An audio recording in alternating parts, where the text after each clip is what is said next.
for, again, a program that was freeware and feature-wise, Oh, I mean, God, it's dude. got it's got auto clipping adjustment and all sorts of shit. I feel in it. like It's a lot of actually Max really good. programs were, just as advanced, but the biggest issue with Max programming is you have to buy a Mac, You're required to spend a lot more for the computer to do it. Like, I build a lot, like, custom PCs, not gaming PCs lately. Well, do you ever do any of the Hackintosh? I have done a few of them, yeah. The builds really aren't that crazy. They're not that bad, yeah. It's the bootlegging the software that's really the biggest issue in it. Yep. But there are a lot of openwares that help bootloading the software along in a big way. And the biggest issue is just that the BIOS is set up differently. Like, Apple's BIOS is a graphic user interface. It has, a Wi-Fi plugin. It has it's set up as its own program. So even if the C drive completely crashes, you can use BIOS graphic user interface to get on the internet and re-download everything. Get the programs. Yeah. So, by the way, do you know the old school iMacs, the one that I've got, like the tabletop one that's all built in the PC or the monitor? For years, I thought that you'd have to like break the seal on the glue. No, magnets. It's a magnet. Bloop, pop it right off. You take two I was little so happy when I two found little that. suction cups, and the old Clack glass comes right out, off. and I it's was a bunch of T15s or something like that hold the frame together. I was so happy when I did that. Like, Dude, it's so genius. My God. It's so genius. Now the new ones, I haven't got to fuck with anything newer than I think it was like a 2010, 2012 model, probably somewhere about. It's got the magnets. But have you seen the new colored iMacs? Okay, No. They've got a new model that's in. Hold on, let me pull it up here because I wish I could do screen sharing. I probably can. I haven't really fucked around with OBS enough to figure it out.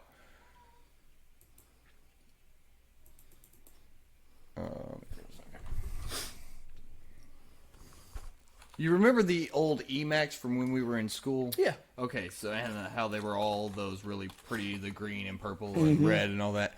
The new iMacs are now doing the same kind of color scheme. I wish I could find a better. Let's go images. But yeah, they're all in that same. So you get the mint green and the purple and the blue, and yeah, they're very fucking cool. But they're so thin. Mm-hmm. I'm pretty sure they probably don't tear down the same way. Right, guaranteed. That being that sealed, yeah. I mean, everything's going to be solid state. It's going to be basically just a tablet. Is all it is. Yeah, you know what I'm saying. Yeah, a very expensive. Yeah, very expensive tablet. The M1 chip that they're using in the new iMac is the same M1 chip that they're using in the iPad Pro. Okay. So it's got, which is what boggles me. Like the iPad Pro has the same processing power as a fully functioning desktop. Now it's not a Mac Pro. You said that in one of the previous podcasts about like time travel and somebody years and years ago seeing technology of today. Like even us as kids, if we would have been good lord, if you'd have handed me an iPad Pro oh my God, from today when I was 10 years old, I'd have shit my pants. My first computer, I wouldn't know what to think. Had 8 gigs of hard drive space. That was a lot because my first computer had 256 megs. Wow. Of hard drive space. This one was a 8 gig, and it was I think 2 or 4 megabyte RAM. Like it was really low. That, yeah. And I remember. Okay, so do you remember when XP was the big thing? Oh, I mean, it ran XP was Service Pack 3. Remember Service Pack 2 when it dropped about 6-8 months after? Yeah. We had dial-up still. It was when DSL was out, but we still had dial-up. It wasn't to our neighborhood. I think everything. Well, everybody out there for a long pretty time much was still stuck was, on dial-up. Yeah. Half of them probably still are dial-up. Yeah, I wouldn't. Yeah, or shitty satellite internet. So when it still was, is this one me over here? Yes, if you would like one, absolutely. Yeah. When it was the thing, it was 56 kilobytes a second. That was its max, its peak. Now, to be fair, though, most systems were only running 20 to 40 kilobytes. Like they didn't really max out at 56 all the time. I remember Service Pack 2 was 76 megabytes, and it took me a day and a half to download it. It ran over 24 hours, and I remember specifically because the first time we were downloading it, it crashed in the middle of the download. The internet went down, and that was before somebody packets. picked up the phone. Yeah, even that. That was before packets were a thing. Yeah. So it literally wasn't. It was downloading one file, and when the internet crashed, it went corrupted. Yep. Sorry, start over. And we literally took us 2.5 days technically to download Service Pack 2 for my computer. And the Facebook app on your phone now is about 70, 80 megs. And it takes seconds. Seconds, dude. Like, it's so exponentially fast. The way I had to explain to my grandmother how much storage space was on a flash drive one day was I had to say, Grandma, this is 200 million floppy disks. It was the only way she knew how to understand it. At that rate, you're almost more like, this is 350 million photos. Mm-hmm. You can store more photos on this than you could literally occupy the space around you with. It's just Jim. It's nothing special. I still love it. I get special stuff sometimes. Right. This is just my daily drink. I will say Kentucky makes a damn good bourbon. Oh my god, it's amazing. Well, we make a damn good bourbon because this is the only place you can get bourbon. It's like getting champagne. Yeah. Everywhere it's else, localized. It's just sparkling wine. Mm-hmm. It's not champagne unless it comes from France. Specifically from France. Vodka's weird like that, though. Yeah, I think only vodka makes it is everywhere. They have Swedish, they have They French, say they it's have everywhere, Russian. but until you taste Russian vodka, you ain't tasted vodka. I will argue against that point, and I have a guest that should be coming on in the next few weeks who was born in Russia in the late 50s. Oh, well. And was there up until about 93, so shortly after the collapse of the Soviet Union. It's been working in the States now. And he has told me himself personally that Grey Goose is the best vodka he's ever had, and fuck Russian vodka. I can his guarantee that. His top three are Grey Goose, Absolute, and Finlandia. Oh wow! None of them are Russian. And he's Russian. He was ex-Russian military. I knew that for a long time theirs was stronger, but never necessarily better tasting. And I do know that I've tasted 5 or 6 different vodkas, and nothing is as smooth as Grey Goose. Like, oh no, yeah, that vodka does go down smooth. It's like water. It's almost. But like water. I will say this too: if I'm drinking to get drunk, I'm just gonna drink some Everclear. Yeah, I don't give a shit what it is. Yeah, Everclear, dude. It's cheap. I can literally go buy a bottle of Everclear, take a double shot, and I got a good drink on. Yeah, I can't. I have to. I can't do clear alcohols because apparently I turn into a dick. I don't remember turning into a dick, but I've been told that I've become a fucking asshole when I drink clear liquors. Bourbon always makes me. It's a social lubricant for me. I always definitely become, and I've always been pretty loose. I've always been able to just talk to people anyway. But under the influence of bourbon, I'm definitely a little more ready to mingle. And it makes me happy. I get a nice little warm tingle, and I'm that's ready kind to of why I always, smoked more so, was because I personally, growing up, I didn't really have that, urge to get out and meet people. I never really wanted to go talk to people. So smoking was more of the social thing, for our, for when we were kids. I think it's been like that for generations, but it was more closeted generationally, more hidden. Yeah, definitely. Yeah. Definitely. But I think smoking weed's definitely helped a lot of people come out of their shell. Oh yeah, guaranteed. I will be the first to admit that I think I personally probably started smoking weed too soon. 16 years old, your brain's still developing and becoming dependent on... To be fair, 16's not as bad. I know a couple people that started at 12 and still don't act right today. Yeah. So, you know what I'm saying? I'll give you 16. Cognitive... I smoked the first time at 15, but then started regularly a year later at 16 and a half. Basically once I got my car and could drive wherever I wanted to go, then I was smoking regularly. Because then I had a place to put it away from my room, because it would stink my room up, I could just lock it up in the car and Mom wouldn't find it. So that was kind of now I've got a place to put it. Yeah. And that's what started it more so. But for years, I never really drank at all. I'm not a big drinker, but to be fair, I've got 17 drunks out of the 13 people in my family. You know what I'm saying? Yeah. 13 people, 17 drunks. Literally. My uncle is so bad. He, literally just last weekend, he got so drunk at my mom and dad's house, he drove himself home. How he got there, I'm not for sure. And then told his next door neighbor that the kids could come over there and go swimming. And it was like 11 o'clock at night, and these are like little kids, like ones that Why are they even awake at 11 o'clock at night? Right. Well, because that dude was drunk as fuck too. Like, he was a drunk too. So that's a bad dad and a bad neighbor. Yeah, not a great. And then the kids jump in the car with Mike and ride right back down to the house again. And of course, to be fair, how far is the house? So to be fair, you remember the road I used to live on, my mom and absolutely. dad. Okay. Yep. So the whole road is exactly a half mile. Yep. Right at the end of it, if you turn right out of our neighborhood and go around, it does a little curve, and then there's the Lighthouse Baptist Church on the left. Yep. Straight across the road, that's where they live. Oh, okay. So it's not like it's 0.8 miles. Yeah, but you can still run over another child or a mailbox. Still run over a child or a now and mailbox or a couple.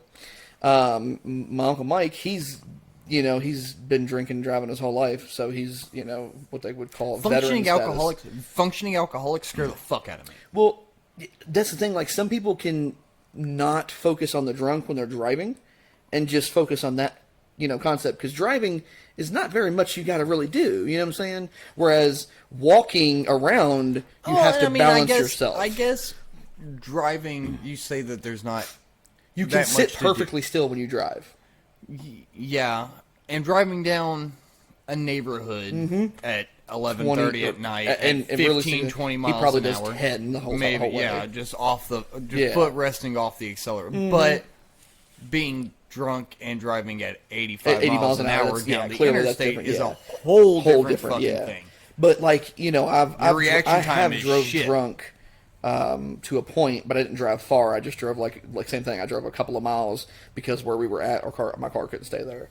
And I was hammered, expecting not to have to drink and drive. Yeah. But then realized we couldn't stay, so I was like, well, I guess we're gonna drive a little bit. Yeah. So basically, I drove halfway to a point where I could park and then fucking sleep it off. Yeah. And then drove the rest of the way home.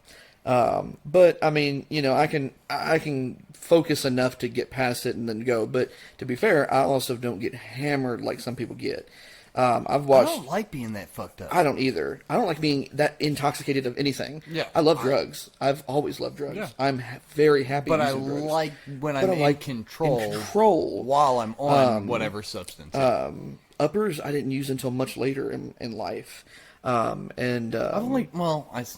Okay, so I think my sophomore year, I was failing everything. 6 out of 6 classes. Yep. Failing. Mm-hmm. A particular person offered me some Adderall one day, and I was like, yeah, why not? I'll fucking try it. So I took a 10, and by the end of the day, I was passing all my classes, and I realized, hey, I should probably I think I need this. Mm-hmm. But how am I supposed to go to the doctor and be like, hey, doc, I need Adderall. Right. I popped one, and it was great. Right. You know, like, you want to hear some fucked up shit? My brother, you remember how weird he was? Yeah. He's 3 years older than me, almost to the day. He's probably still at the mental acuity of, a 17-ish? He's maybe? I think they said he was 3 to 5 years behind his, age group. So he's already hit puberty, obviously, but he's still a virgin at 33 or 4. 34, yeah. And he's like me. He's fucking borderline asexual. He don't give a fuck.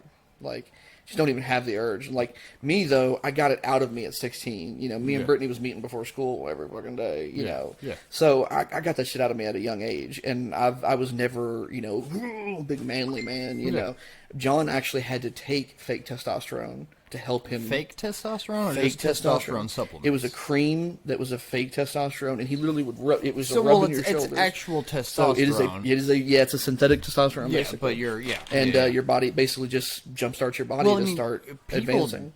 Even older males, especially if they have erectile dysfunction and things like that, will take TRT, testosterone replacement therapy. So androgel was when I started working out, I tried to do one of the testosterone additives. Couldn't do it. Made me fucking angry. Oh yeah, angry. I was fucking furious all the time. Well, I didn't like it. Due to get roided up all the time, have anger issues. Allegedly, I've never really met anybody who, at least that I was aware of, that was super roided out. I never met him, but they call it roid rage. I asked for Kristen a Wall's reason. family if he gets angry. Oh well, I don't know if his was so much steroids as it was he had CTE. He had cranium injuries and brain fucking problems that went completely beyond that. Yeah. So that is the big thing about wrestlers. A lot of them get hurt consistently. And the WWE did not give a And they almost still don't. The only Not reason really. they're starting to kind of act like they are is that, what the fuck was that Netflix documentary that came out? I think I remember the one you're talking about, too. Fuck. I'm going to feel terrible if I can't remember it. Because it was super interesting about how, like, they went through so many lawsuits and they never really take care of their employees. They're expected to be there 320 days out of a 365-day, calendar year to perform. Yeah, and that was the thing, too. Most people don't realize that, like, I actually went through that whole thing because I did backyard wrestling for years, and I was doing all the video editing and, stuff for that. Yeah. And even while we were in school, I was making DVDs and selling them in school and shit. Yeah. And then when we got out of school and graduated school, we started in Glensboro, and a dude his name was Russell, and he had his own wrestling ring. And he just did like a little house show, But every so often, bigger people would come through just because it was a house show that was local and people knew about the ring. Yeah. And I met a couple guys up there. I actually got into OVW through them. To the guys that I met through there. They were basically just backstage people that worked there. And they were like, yeah, we can get you backstage OVW. I was like, all right, cool. And this is back when I was working at like fucking, before I was even out of high school. The first time I met John Cena back when he was still Prototype. Okay, yeah. Way back. And that was really cool. Brock Lesnar had probably just joined. Right about, before, it was actually right before him, and then because it was same time the little girl got her feet cut off. Okay, so that would have been what 2003, 06, been like 07 maybe. I'll Google that. Keep going. Yeah, because I started wrestling backyard wrestling in February 11th, 2007, and like the next school year, so 08, I'm thinking. The next school year is when I started working at Kings Island or Kentucky Kingdom, because I was a rounds operator of the rounds right next to the elevator, and literally I didn't go to work that day. June 22nd of 07. Yep, 22nd. Yep, and it was. I'm not going to drop the girl's name. It is available publicly on Google. Naturally. But if you Google, a basic result of what I just said out loud, you're going to come up with it. But I don't feel like she actually people. lost her feet. It was like the day after my birthday because I was there that day. It was a Thursday. Oh, were you? Yeah, nice. I didn't go to work that day. 2 or 3 rides previous to that happened. I had rode it. I got off, and like 3 rides later, they were like, "Park's closed." Yep. Yeah, because they closed it real quick. Everything. Because me and Brett Maxwell were both working there, and I took that day off to go get my license that day, or my permit. And Brett calls me, and he's like, bro, you'll never believe what happened. You might not like, have they a closed job the anymore, park today. Yeah, it was like that bad. Yeah. I was like, uh-oh. Like, we just got the jobs like 2 weeks prior.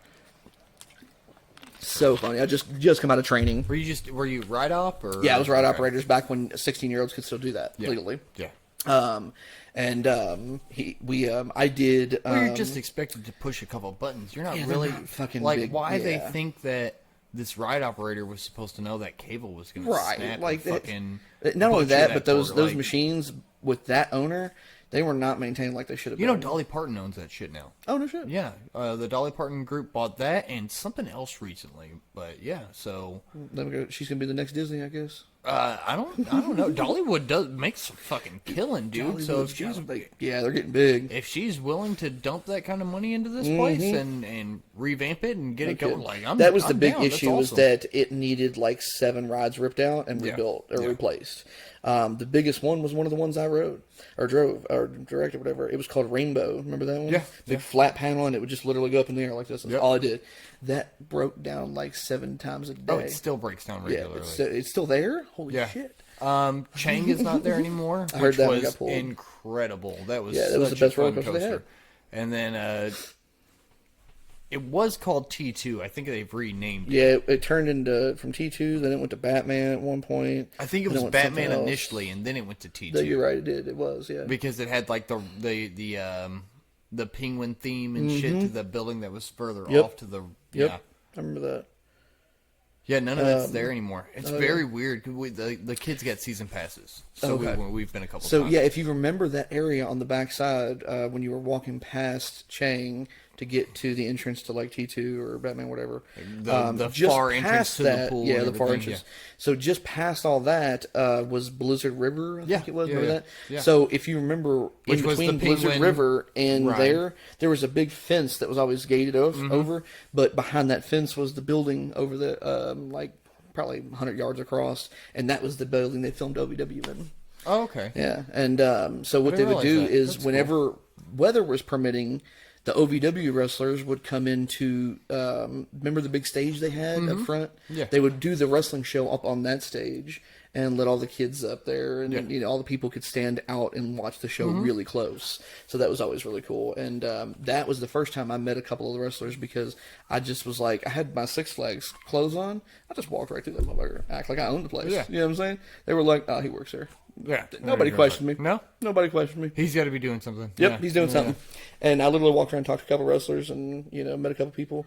And then years later, when we were, after I turned 18, we were wrestling in Glensboro. We ended up wrestling with some dudes in Indiana. In Indiana, it's nice because you don't have to have a wrestling license like you do here in Kentucky. I didn't even realize that was such a thing. Break that down. Yeah. You literally have to have a wrestling license.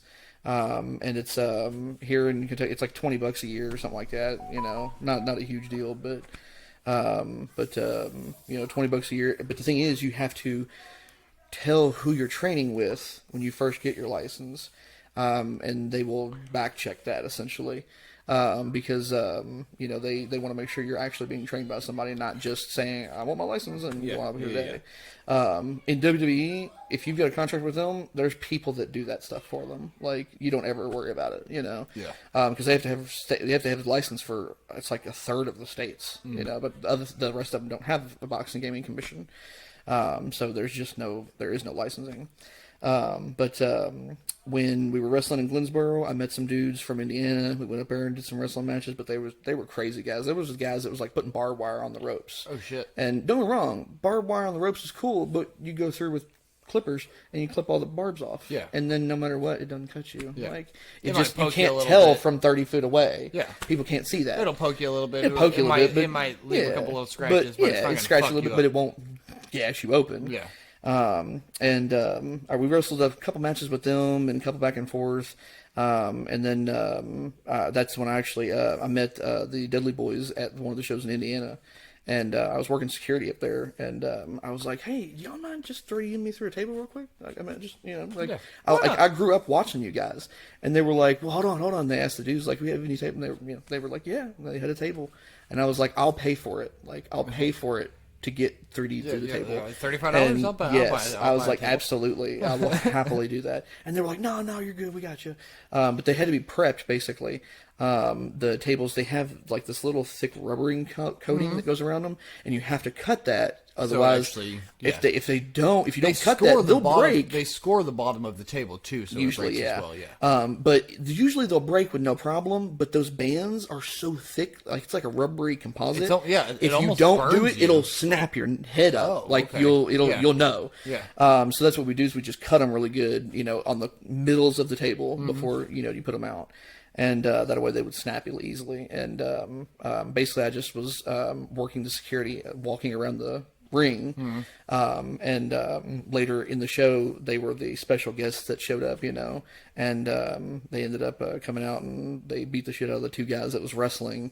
And basically the main event match, they just came out and beat the shit out of them and ruined the match. Like, it was awesome. great. Yeah. Oh, yeah. Great ending. And plus, I'm just so excited because I'm watching the Dudley Boys and I'm just like, this is great. Yeah. I love this.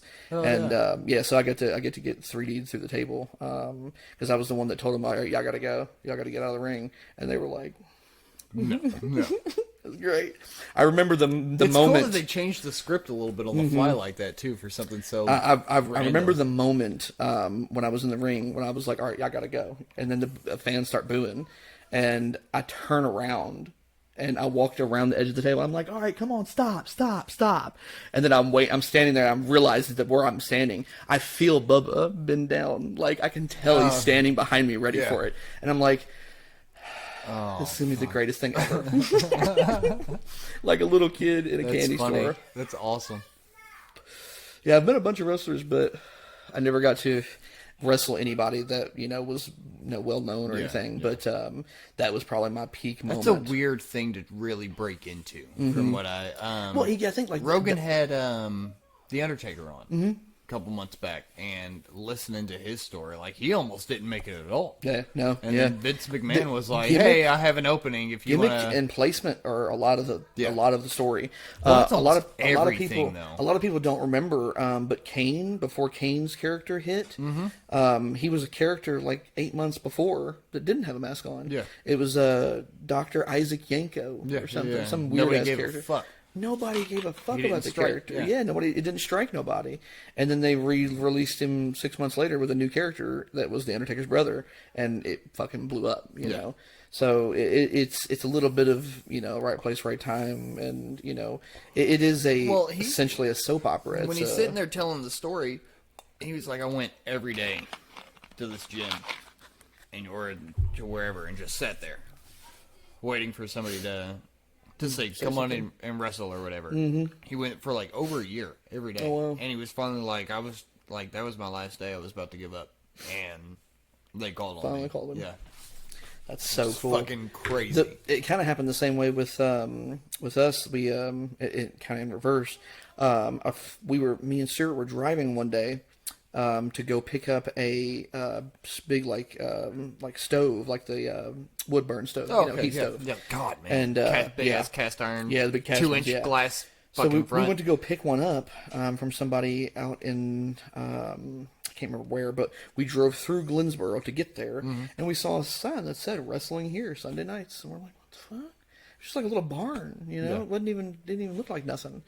So on the way back through, we stop. We're looking at the barn, looking in, and I look through one window, and I fucking see the ring inside. I'm like, dude, it's a wrestling ring. There's 30 or 40 chairs in there. That's awesome. And I was like, we got to figure out who owns this. So I just walked to the closest house and knocked on the door.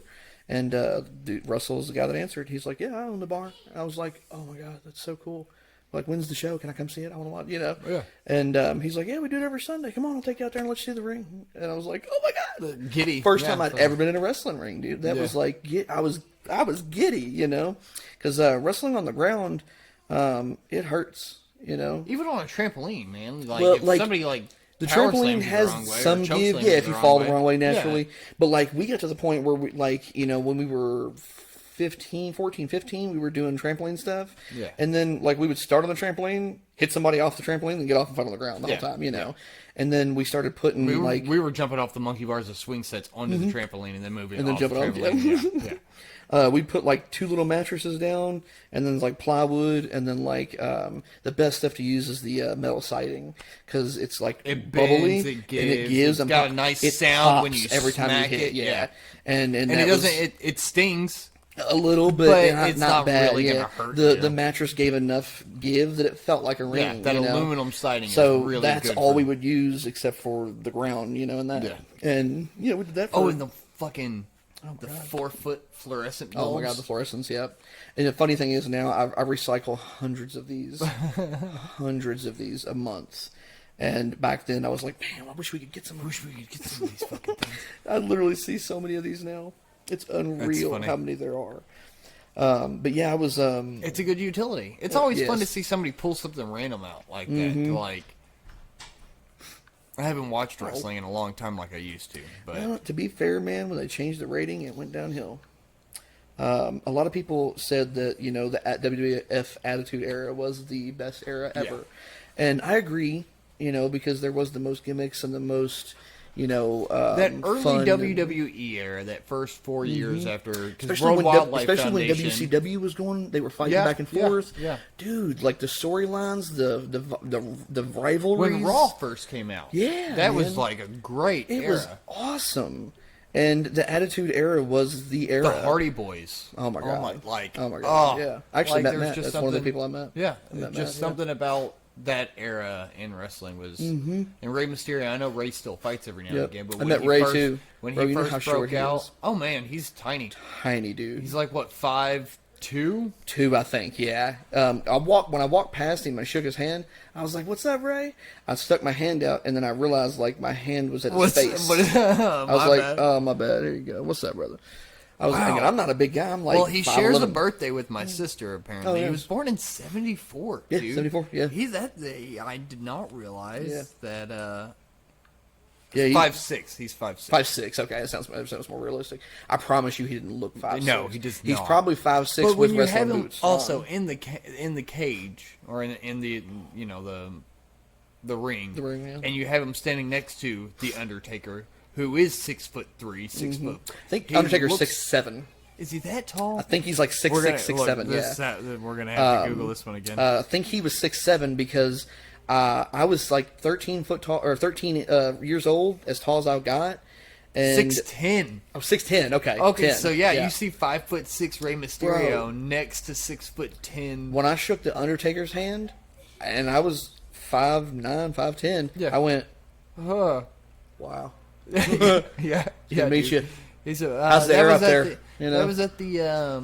So I went that same year. It was Freedom Hall. Yeah. Freedom Hall. Yep. Dakota Playforth was with me that year, actually. Really, I've been talking to him recently. I'm trying to get him to come out and do. Oh yeah, that'd be cool. I haven't seen him in.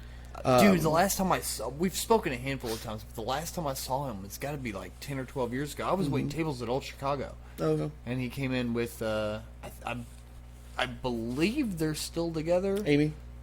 Yeah. Yeah. So they've been on and off a little bit. They're kind of in the middle of a divorce, but, it's one of those things where they've got a kid together, and I think they've both got kids separately, but they're, they are raising kids together, so they just keep, snapping back together. Yeah. Like, this is one thing that gets me. Curtis, right? Love Curtis to death. He's my home dog. Right? Me, you, and Curtis all grew up together. Curtis just messaged me today. I'm like, hey, man, you trying to come to that bar again tonight? Come out and hang out with us? He says, oh, no, I can't leave. It's our 7-year anniversary. I'm like, you mother... You know damn good and well I've broken up and gotten back together 700 times. 7th 2-week anniversary. It's your 7th year anniversary of the first time you all got together, not 7 years of being together. You know what I'm saying? Yeah. Like, they've been on and off so many times, And I can't say much my because... socks this week. On and off. And don't get me wrong, like, Hey, and I'm not going to sit back and say... Me and my wife now have been on and off what is her name for again? 11 years. Tiffany, what's her last name? It was Coleman. Coleman, okay. Yeah. She's Abby's sister. Yes. Okay. The oldest of the she's group. She's the oldest of the group, yes. Okay, so... Ashton is her little brother. I did not... Abby is third. I didn't know any of them very well, but I worked with Abby at Papa John's back in the day. Oh, okay. Yeah. That was a grip ago, Yeah, son. it was a long time ago. Damn. She's a sweetheart. I loved her to death, but I didn't really hang out with her outside of work, just, at work a little bit. She's awesome. And she's a cool chick. She's about 5 months pregnant right now. Oh, no good. Yeah. When either congratulations or I'm sorry. No, I definitely either my condolences or oh shit. Woo. Yeah, she but she was super cool. But I clicked on your profile the other day and I was like, yeah, how's Jeff been going through shit? Because I found Curtis had mentioned the podcast one day. And then, being ADD smokers like we are, I forgot about it for 6 weeks. And then one day, randomly went, podcast, and just pulled it out. And, I was like, where's he on? Where's he at? So, that's why the other show that I do is called Brain Noodles. Every independent thought and thread that you have is intertwined with something else because of the ADHD format that our brains are wired. That makes sense. So while this one noodle, this one thought is so thrown on the wall, random, doesn't make any fucking sense when you compile it. When you compile it into the bowl, damn string theory, man. With the rest of the thoughts and ideas, it becomes coherent. Yep. That's why it's called Brain Noodles. And that makes sense because everybody says that our generation were like the ADD. Generation. It's got to, and dude, I think it's an evolution. It's part of it's an evolution. No. Listen, think about it like this. Something that they gave our parents. Could be, but it's the brain. A lot of our parents were on coke. True, but it's like huge. It's a small advancement that hasn't find its way out yet. Because every part of evolution, there are big jumps. and then a bunch of them fuck up, and then a bunch of them survive. Okay, well, here's my... So our brains are the first brains that are running solid state memory, but we're still running a dual core processor, and we can't keep up with what our RAM can do. You know what I'm saying? So it looks like a disability. It looks like ADD. Maybe. You have to have something to balance the two. Here's a more coherent thought that I've had on this, is that we've had this huge technological jump in the past 140 years or so. So we've grown so much with technology, we haven't been able to catch up and process what we have at our disposal yet. Because only 140 years ago, we were picking berries off of bushes. And you only had so much time to do that. Right. So you would work at picking berries off this bush, and you would be like, okay, there's not enough berries on this bush. Let's move on to the next one. That's the ADHD of 150 years ago.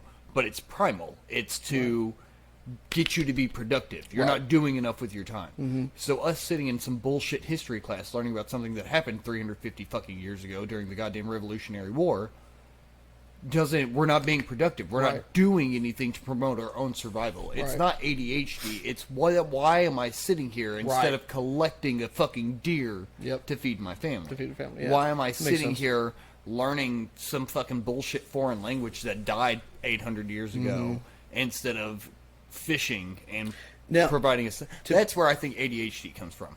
I can definitely that does make a lot of sense. It's way too easy to go out and get food. Yeah.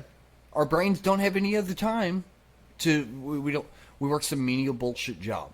I work at a fucking country club. I drive a golf cart 3 hours a day and I fucking change light bulbs. Yeah. My job is bullshit. My mind is so all over the place all day long because what I do doesn't really promote... In a way, it promotes my survival because that paycheck means I can buy food. But in the grand scheme it's an industry style, not a survival mentality. And our brains haven't had long enough to evolve to the fact that, I can just go and buy food. I don't have to hunt for it. Right. Because it's only been 140 years. Right. Our brains have relied. And not only just 140 years, but the last 50, there's been an exponential jump. Oh. The last 50 is the same as the 100 before, you know? Yeah, I mean, like, I think about, even computers when our, parents were kids. Like, there was the basic, like, even right before we were born, there were, like, the basic game consoles, like the Atari and stuff like that, Pong. Like, it was Commodore Pongs. 64. Like, Commodore 64, Even before, you had to program the game to work. Yeah. You had to program anything to work. The word processor, you had to go in, type yourself. it all out, Yep. click run, and then you had a word processor. I remember writing batch file programs in high school. Infecting computers? And getting a little bit of trouble. Yeah, me too. But it was so easy. Yeah, batch file was easy. It was like writing in English. It wasn't like Python's not bad. I've used a little C++ bit. is tough. C++ is tough. Yeah, like SQL's a little weird. But the old HTTP format wasn't bad, but HTML5 is fucking, dude. I don't even too much. Yeah. My brain can't wrap around it. But I've not really been in it for not about been that long. Yeah, if you're 10, if you haven't been coding in 10 different languages, you're just not gonna know. Yeah.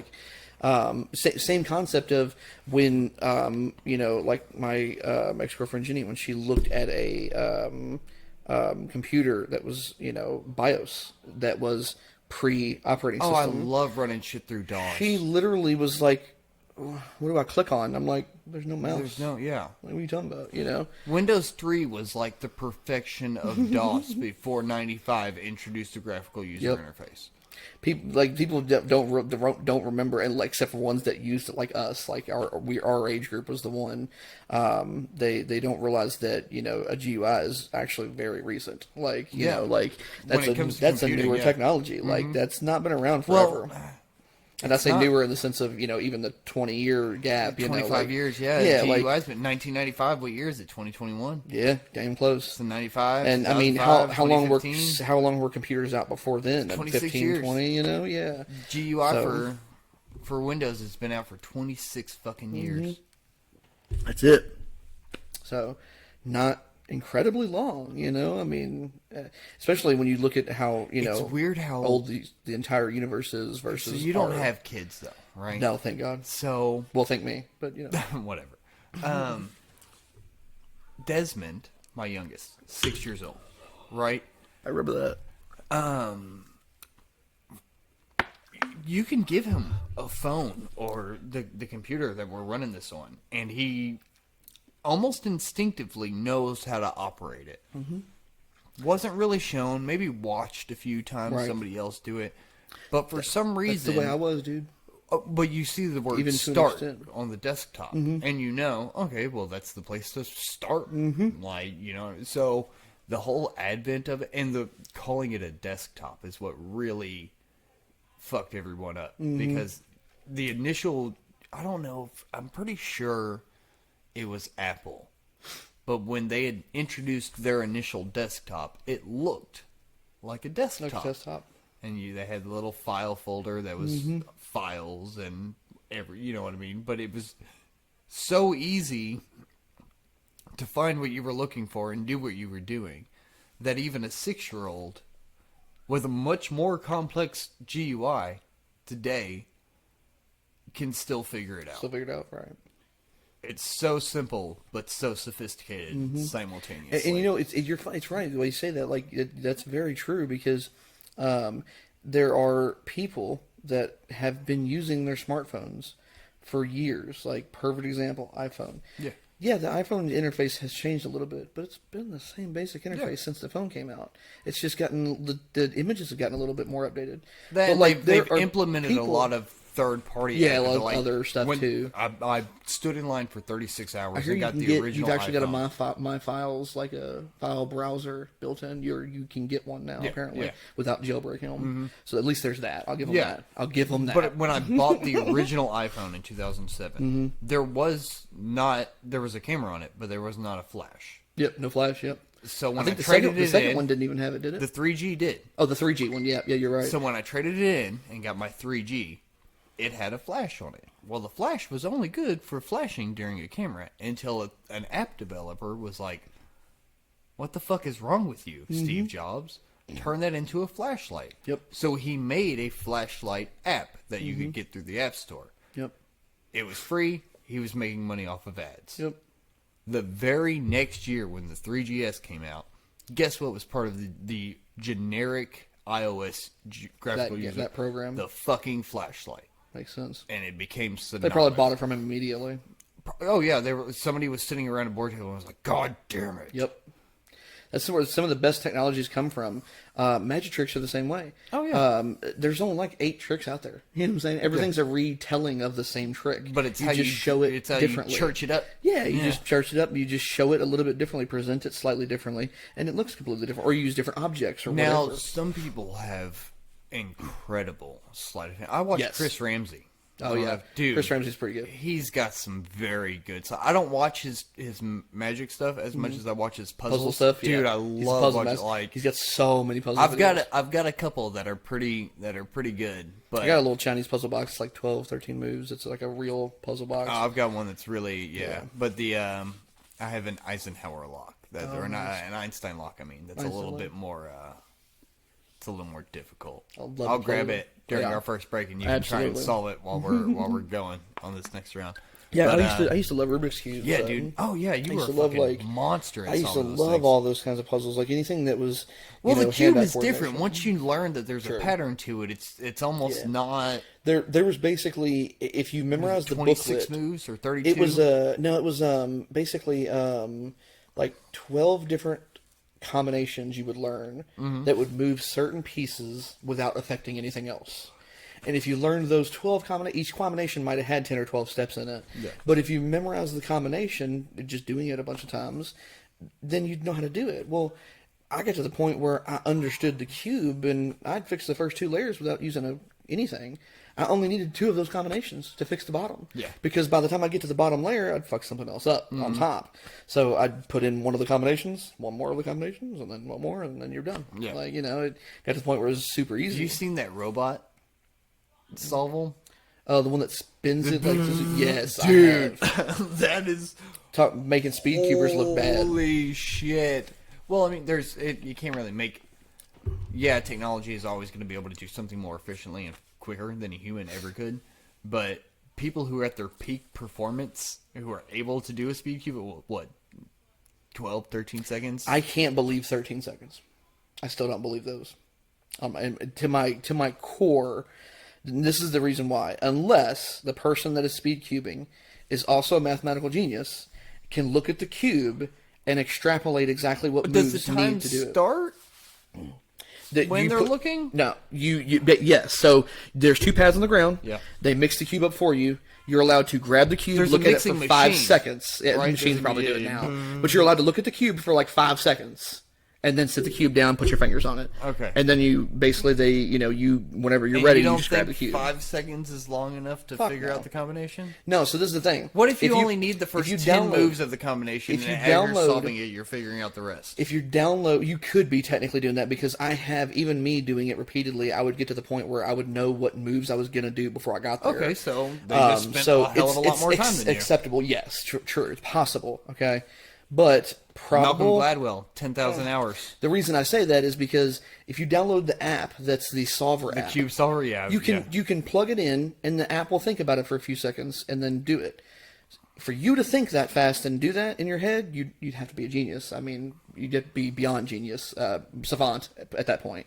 Or you'd have to just have a insanely high understanding of the cube that is leaps and bounds beyond what I knew about it, and be able to know the simplest form of moves to fix that. Yeah, which those solvers will do. Yeah, anytime I used the solver, it was like always 20 within 24 to 32 moves. Right. Mostly it was 26. And there's a book that I think that's out there that's called like 27 moves or less. A computer that can do it, and the cube's always in that state, basically, supposedly.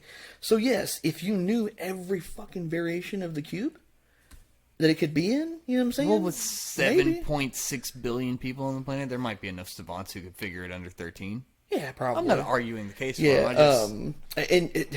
What I'm saying is, if they really are truly beating it or solving it, I mean, in that 13 to 15 second time range, that's fucking astounding. Yeah. So my best record was 56 seconds ever. Like that's the fastest I could do it, and that was me doing it daily for months. So I do know that there was a couple of finger tricks that would make you move the cube faster, and a couple of them I got down. One of them was like a pinky flick. Yeah, when you'd spin one part of the cube, you'd spin your ring to spin the back, and then you'd spin it back again. So it was like, and you were moving 3 moves at once, you know. So yeah, I mean, technically, you could learn enough, but unless you're a fucking mathematical savant, I don't understand how you could look at the cube for 5 seconds and know every move. Yeah. And know it in 20 moves, like a computer can do. Well, a lot of these dudes are like, you'd have to have done it MIT super nerds too. You'd have to have done it so many times that you just can look at the cube and know which pattern it is. Which specific ones are out of place and how to solve for them. And I'm a smart dude. It is badass to watch. I will say. So I will say that I definitely know that they the cup stacking too, though. That's kind of dope. I remember that when that came out. I've never fucked with it. I've never tried. But watching how quickly they move is insane. Yeah, because I think I played Guitar Hero on Expert for a really long time. Like, I thought I had some badass hand-eye coordination. Not even. But watching them motherfuckers stack them cups in 3 different formations in like 10 seconds boggles my mind. How the fuck you got some amazing fast muscle twitch reaction time. Right. That's because it's like bizarre. you're like dropping a cup and then dropping and then they're controlling them with their fingertips basically because they're like it's fucking absurd. And I think that there's like a certain pattern that you have to do. Yeah, they got to do they got to do like 2 small ones, a big one, tear it down, another big one. I don't know. There's some weird. There's a certain combination, and you have to do that one to beat the Guinness Book of World Record for it. You know, and that's the pattern everyone does. Skrillex song where the girl's like, "Oh my god," came from a girl who had beat her own previous record. Oh no kidding! Yeah. Nice. It's fucking. Oh god, hold on. Let me see if I can pull this shit up. So we were talking about the supercomputers, bro. Yeah. I don't know if you've seen the specs on this one, but it's got a 8-core processor and 12 gigs of RAM. It's insane. For a smartphone, like, holy Christ. Like, my desktop only has more than that because I've added more twice. You know, it's a custom gaming computer, like, and still not, like... You know what? Now that you're saying this, I think I do remember that. Dude, it's fucking insane. It was that girl on that video. Yeah, dude. And he was I remember when I told my brother that I was one of the first 100 accounts on YouTube, and he was like, "You're a fucking liar." Well, like did not believe me at all. And I was like, "Bro, I swear to God, like I made my account like the first 2 months the fucking company. That was quick." Whew. Yep, that is her. And he sampled that. He sampled that for a fucking song. You know who's dope at beats is Kato. He's got a bunch of sample beats. That like, man, he's good. Fuck, I would love to work with that dude. Well, this is another thing where we're talking about technology changing the world. TikTok, that stupid app. Oh my God. The duet algorithm and the duet. Yeah, the algorithm is so. It's really deep, dude. It learns everything that you like. From how long you'll pause on a video to how how many times you'll rewatch. Dude, like it. Yep. And not even just that, like man. the ability to, like what Kato's doing, he'll upload a 60-second video of him playing a beat. Yeah. And then say, duet this, and you just spit your bars on it. Yeah. And he fucking hit up some dude and was like, "You're dope, let's make a song together." Fuck yeah. Like, that's insane. The ability for everyone to meet everyone, like, that was something that wasn't possible 20 years ago. Well, and that was the original intention of the internet. That's almost why they should remove the comment feature on TikTok. Yeah, I can see that. Yeah, because that's where you're going to get your hate. That's where bullshit's going to start. Yeah. Either you like the video or you scroll away from it. Right. That's keep it. Going. Just keep going. Yeah. And you follow if you like it. Yeah. But if you don't like it, there's no downvote, there's no shitty comment, you're a whore, don't show your tits, blah, blah, blah, whatever it is, your fucking alcoholic boyfriend's a cocksucker, you know what I mean? Just no comments, either you like the video or you fucking go away. Go away, yeah. It's that simple. Yeah, and I will say this, like, I have gotten slightly tired. It took me about a week or two. I've gotten really tired of all the, bitches just showing their ass for likes. Yeah. I'm I'm purposely swiping past them as quick as I can, and I've blocked a few of them just so that they stop showing up. But it's like these girls make fucking new accounts every 2 days. As soon as they get blocked, somebody reports them and they get blocked, and they just make another account. And I'm just like, oh my God, please stop showing up on my feed. Fucking thoughts. Fucking thoughts. And on see, that bro, note, I am I'm the straightest guy I know, but I'm also, like I said, borderline asexual. So I'm not sitting around thinking about this all day. You know what I'm saying? I've got so many things on my mind. So perfect example. The other day I'm sitting there, bro. Did you hear the story about the entire internet weighs 7 grams or something like that?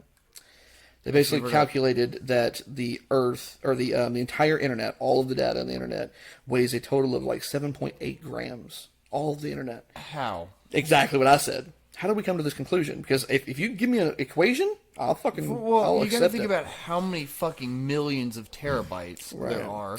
So what kind of... It is based off of. They based it off of the known internet, the deep web, because that's still trackable a lot, and then an estimated dark web numbers, and did it off of a generic number and said this is an accepted number. So okay, I can get past that. Okay, but what do you store it on?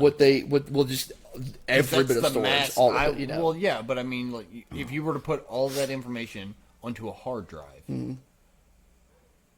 Theoretically, I don't see that happening on a single hard drive. And what Probably not a single one. How are you going to fit that much storage into something that only weighs 7 grams?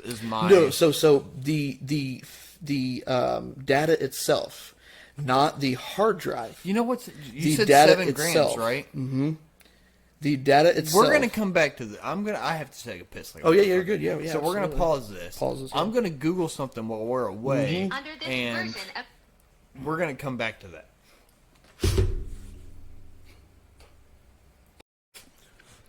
So before we left, you were talking to me about the 7 grams as being the weight of the internet. 7 grams. So, essentially, what it was they had stated that one byte of digital information is equivalent to an attogram, which is it's actually like a billionth of a gram. Okay. I thought it was like thousands or 100,000. It's like billionths. What's it called? An attogram, ATTO. I think it's what I looked it up. It's like a billionth. So the accepting that, if you just accept that and take on, this is the weight of 1 byte, how many bytes are on the internet, that's a simple math to do. But I'm one of those people that I'm like, I want to understand how we came to that conclusion. Why do we say that an attogram is 1 byte, or 1 byte 10 is the same to the as 18th grams. Mm-hmm. Yeah. I wasn't ever good at the whole, like, squared I can understand, Right. Cubed I can wrap my mind around, but 10 to the 18th is just not a number I can... How many zeros is that? Does it... Oh, Jesus. It'd be like 2 or 3 over that, so at least 20. Oh my gosh, I can't believe I'm sitting here Googling this right now.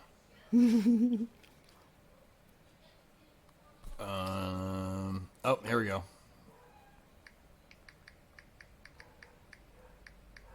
Uh-oh. I gotta bring my dog. Oh, yeah, you're good.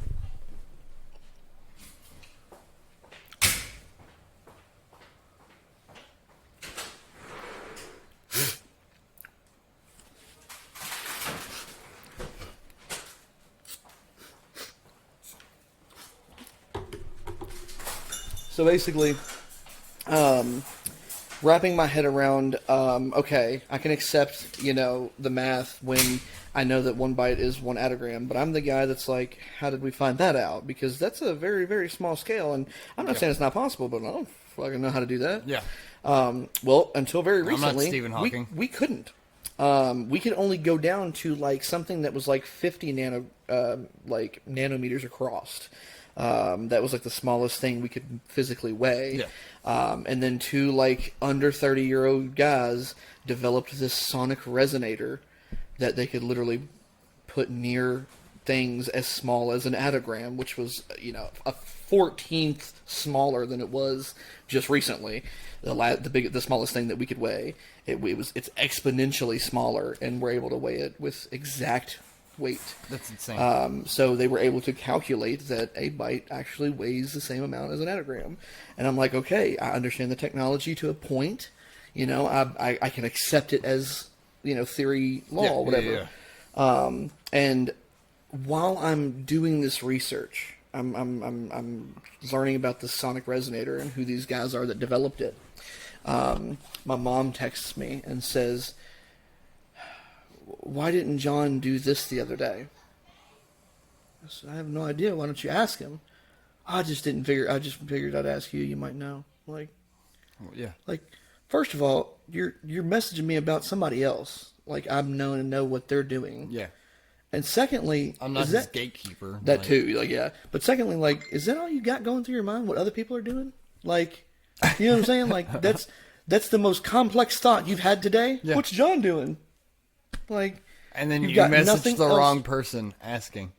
Like, you got nothing better to do with your time. Like, that right there shows the IQ level difference between, no offense, my mom and me and John. Like, does that come back down to the fact that we were ADHD children? So, with parents who were on coke, they were stupid because they were on coke, but they empowered us genetically. Yeah, with cocaine. So that baby, it is in our DNA. With John, however, when John was still a kid, is he Asperger's, or is he technically autistic? We very much think he's on the Asperger syndrome, but he was never diagnosed anything autistic-wise. But I mean, he was, as a child, as a young kid, he was diagnosed bipolar. He has diabetes, and his body, developed slowly, so he's got all kinds of issues. Yeah. He's now allergic to gluten. I can't even eat no gluten. It literally watch his belly swell up like a balloon. Wow. Yeah, but he's badly allergic to it. So he literally eats chicken like chicken breast and potatoes. That's all he eats now. God, that sucks. Yeah. Poor kid. Pizza's fucking amazing. Mm-hmm. And he, you know, he. Where was I going with that? He, oh yeah, that's what I was talking about because Mom had messaged me, and I'm like, you have nothing better to think about than what other people are doing.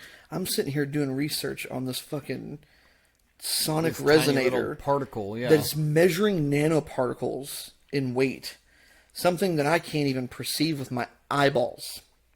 And we are weighing it down to the atogram scale. And you want to know what my brother's doing. And you want to know what John was doing. Like, why'd you even text me? Like, why are you wasting my time? Like, you know what? We could be doing so much more for the betterment of humanity than wondering what people are doing.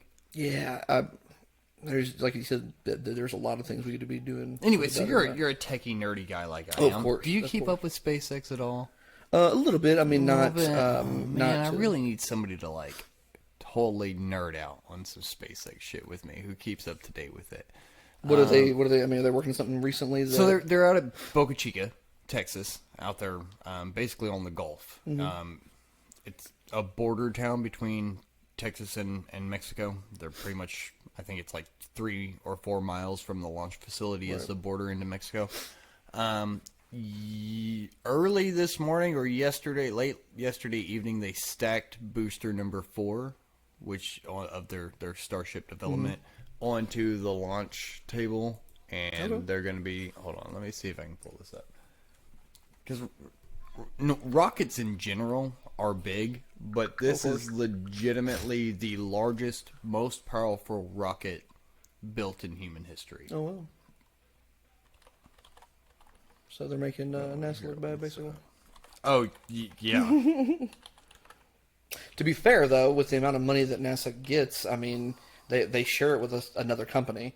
They only get half of that, and it's exponentially less than what the military gets. So, and the really fucked up part about the military budget is that $600 billion. We only get to know about where half of that goes. If that, so, yeah, but NASA's budget is mainly from donations and other wealthy financiers and whatnot.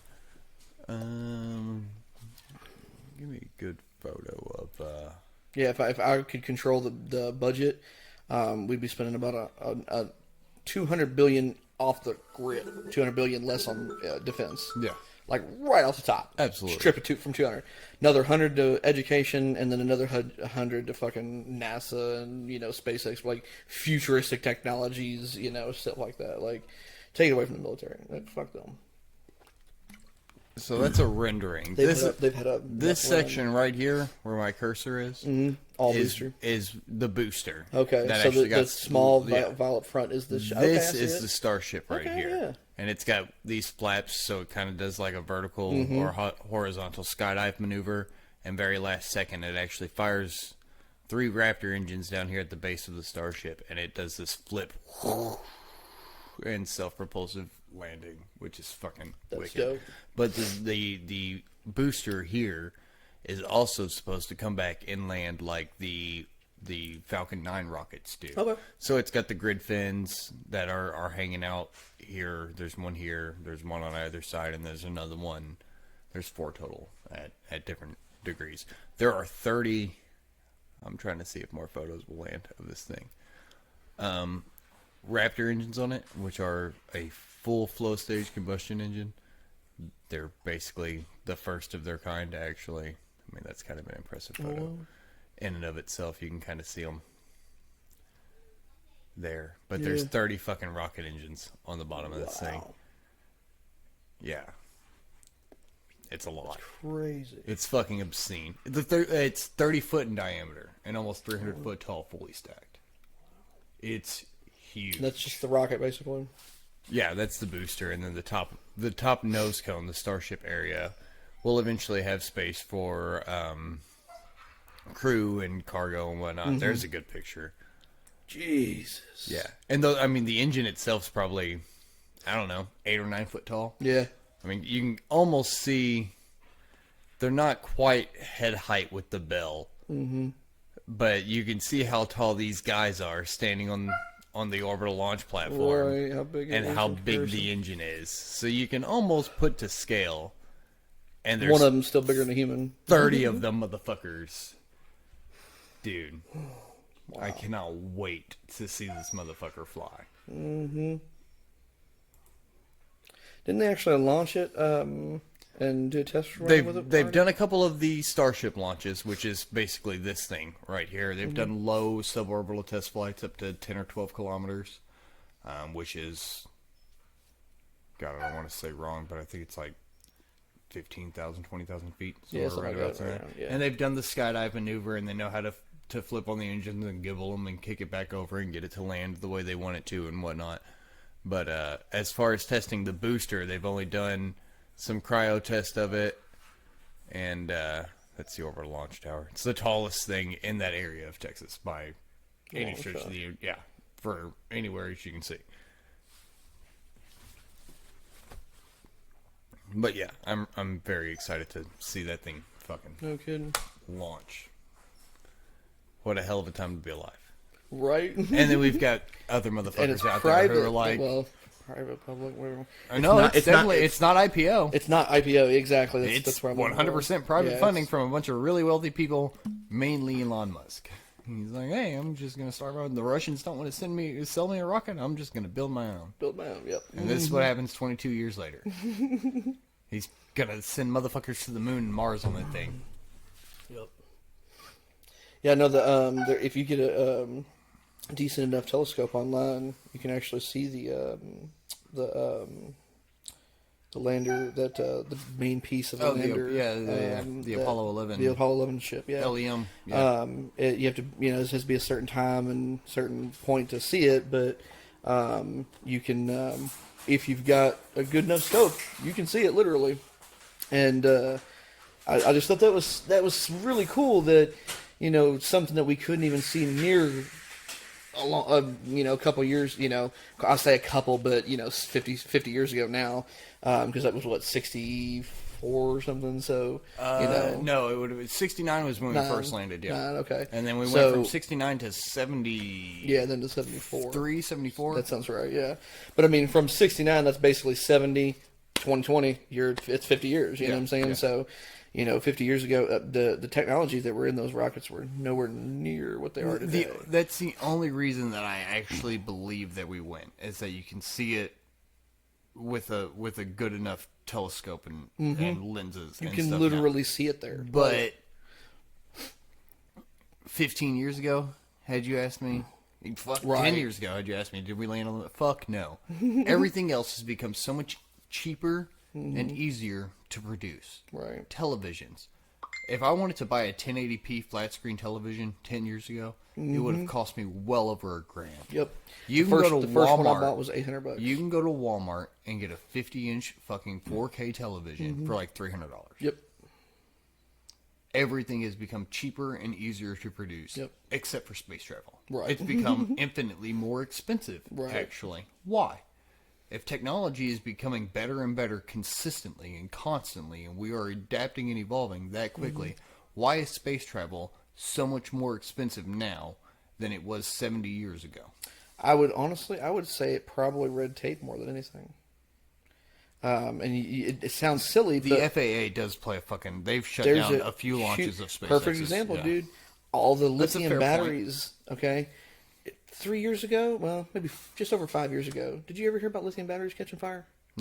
No, because basically what happened was the hoverboards, a bunch of cheap ones went out. Yeah. A bunch of the 18650s popped, and the cutoff fuse was not cutting off, and it was just melting the pack and catching them on fire. Yeah. So a bunch of people heard about a bunch of lithium batteries catching on fire. Then the Note 7 debacle obviously was all around the same time. That was a huge fucking issue. Huge problem. But again, you're talking about one phone, dude. Lithium batteries have been in phones since 1990. Yeah. It's not a new technology. Well, they were using lithium polymer.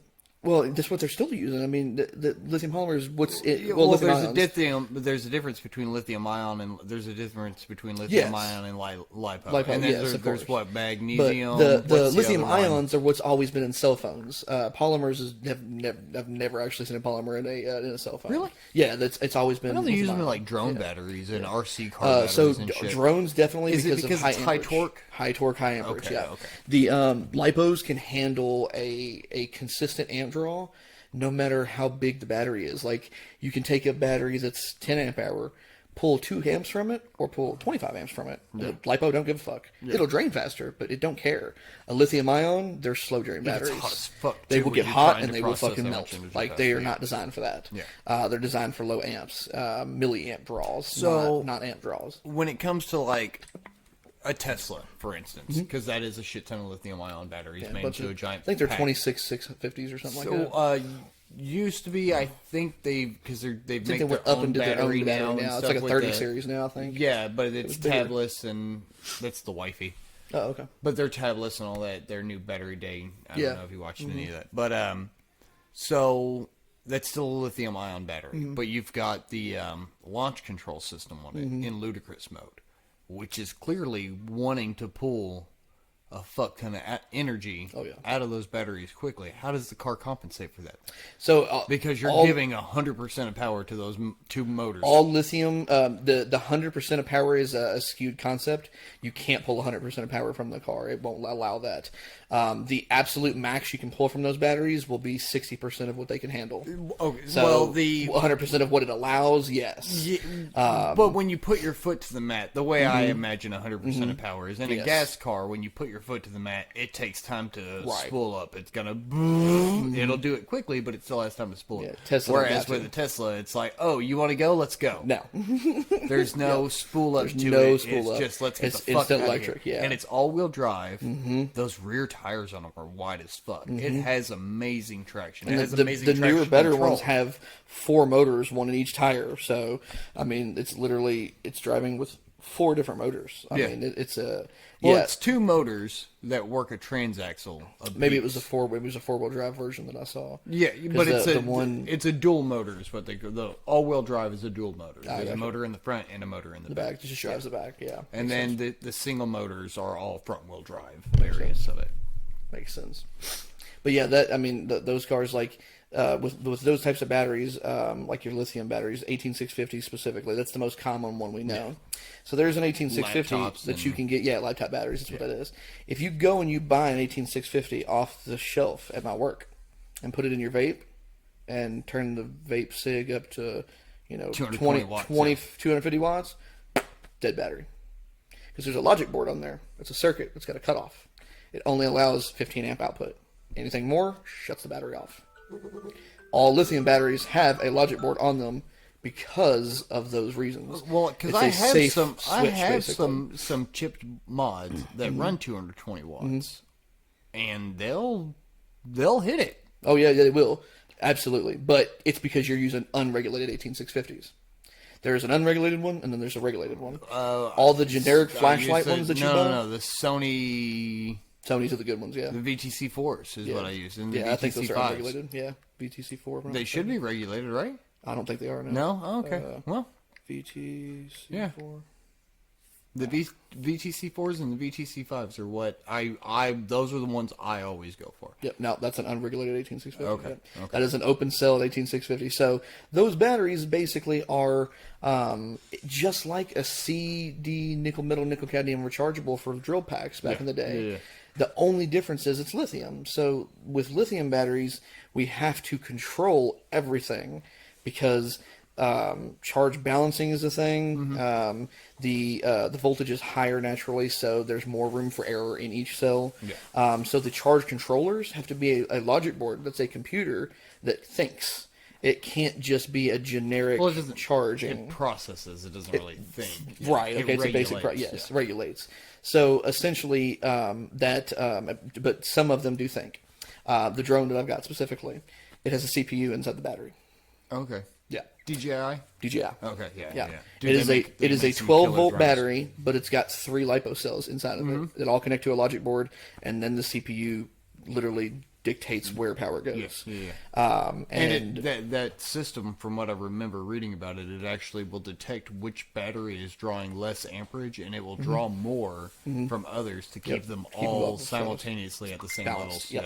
Yeah, it is a true CPU. It's like when the first routers were coming out with CPUs in them, and they were balancing traffic, and they were like port forwarding, like, oh my god, they were so fast. You could still do port forwarding and give them dictation over. With some of them nowadays, it's not needed. Obviously, if you got a tri-band dual 5G, it's not even worth it. But yeah, I mean, you could get the new mesh networks. So much speed. The new mesh networks are fucking crazy.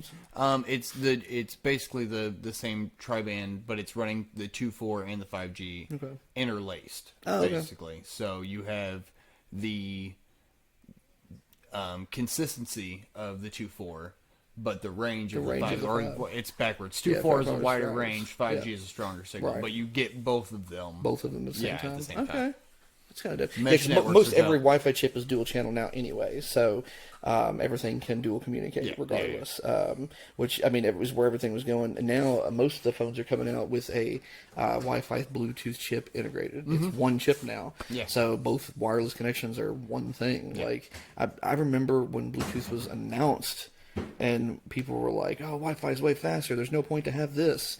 And I'm like, no, it's got its purpose. Mouse, That's not that, you don't need that much data, controllers. Wireless mice and keyboards before then were all infrared. And it was nothing. A very shitty connection. Like, if I was cold, it was December 1st and my room was chilly and I was wrapped up in a blanket playing fucking Halo. My controller, my wireless controller for the original Xbox wouldn't work because it's infrared. You had to pull the controllers over and stick it out. It'd be all uncomfortable and whatnot. So, I mean, the radio frequency, the wideband of Bluetooth really does have way more capabilities than such the large frequency of Wi-Fi. I mean, you can easily get 40 and 50 feet with most Bluetooth, especially 4 or 5.0s. Mostly open, not 30, walled. Not walled. 30 feet is where I start to have glitches or start to have problems with I connectivity. say 50 as in like the best. Absolutely, as long as it's got a couple of batteries in it. Running off 2 AA's not so much, but if you put 2 lithium AA's in there, like the Energizer ones, their starting voltage is 1.8, not 1.6.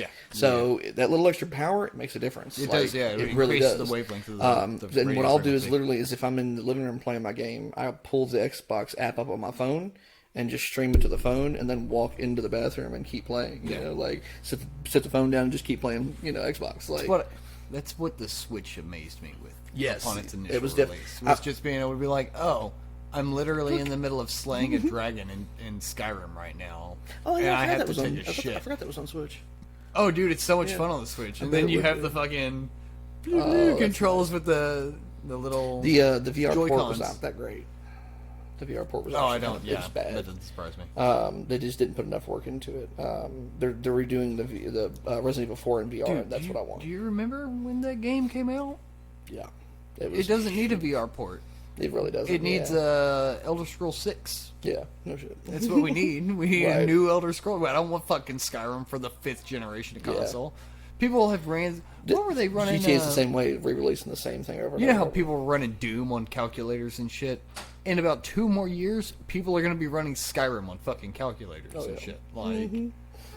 Yep. I can see that too. Like, oh man, I got that new calculator, man. Let me mod that real quick. I got you, bro. I got you. I remember I can't believe Texas Instrument is still selling TI-84s for $120 a pop when, like, a cell phone does everybody has one of these in their pocket. Yeah. And you can literally download a program that looks just like the TI-84. Like, shows you the graph and everything. You learn, and I don't even know why we learned that in school.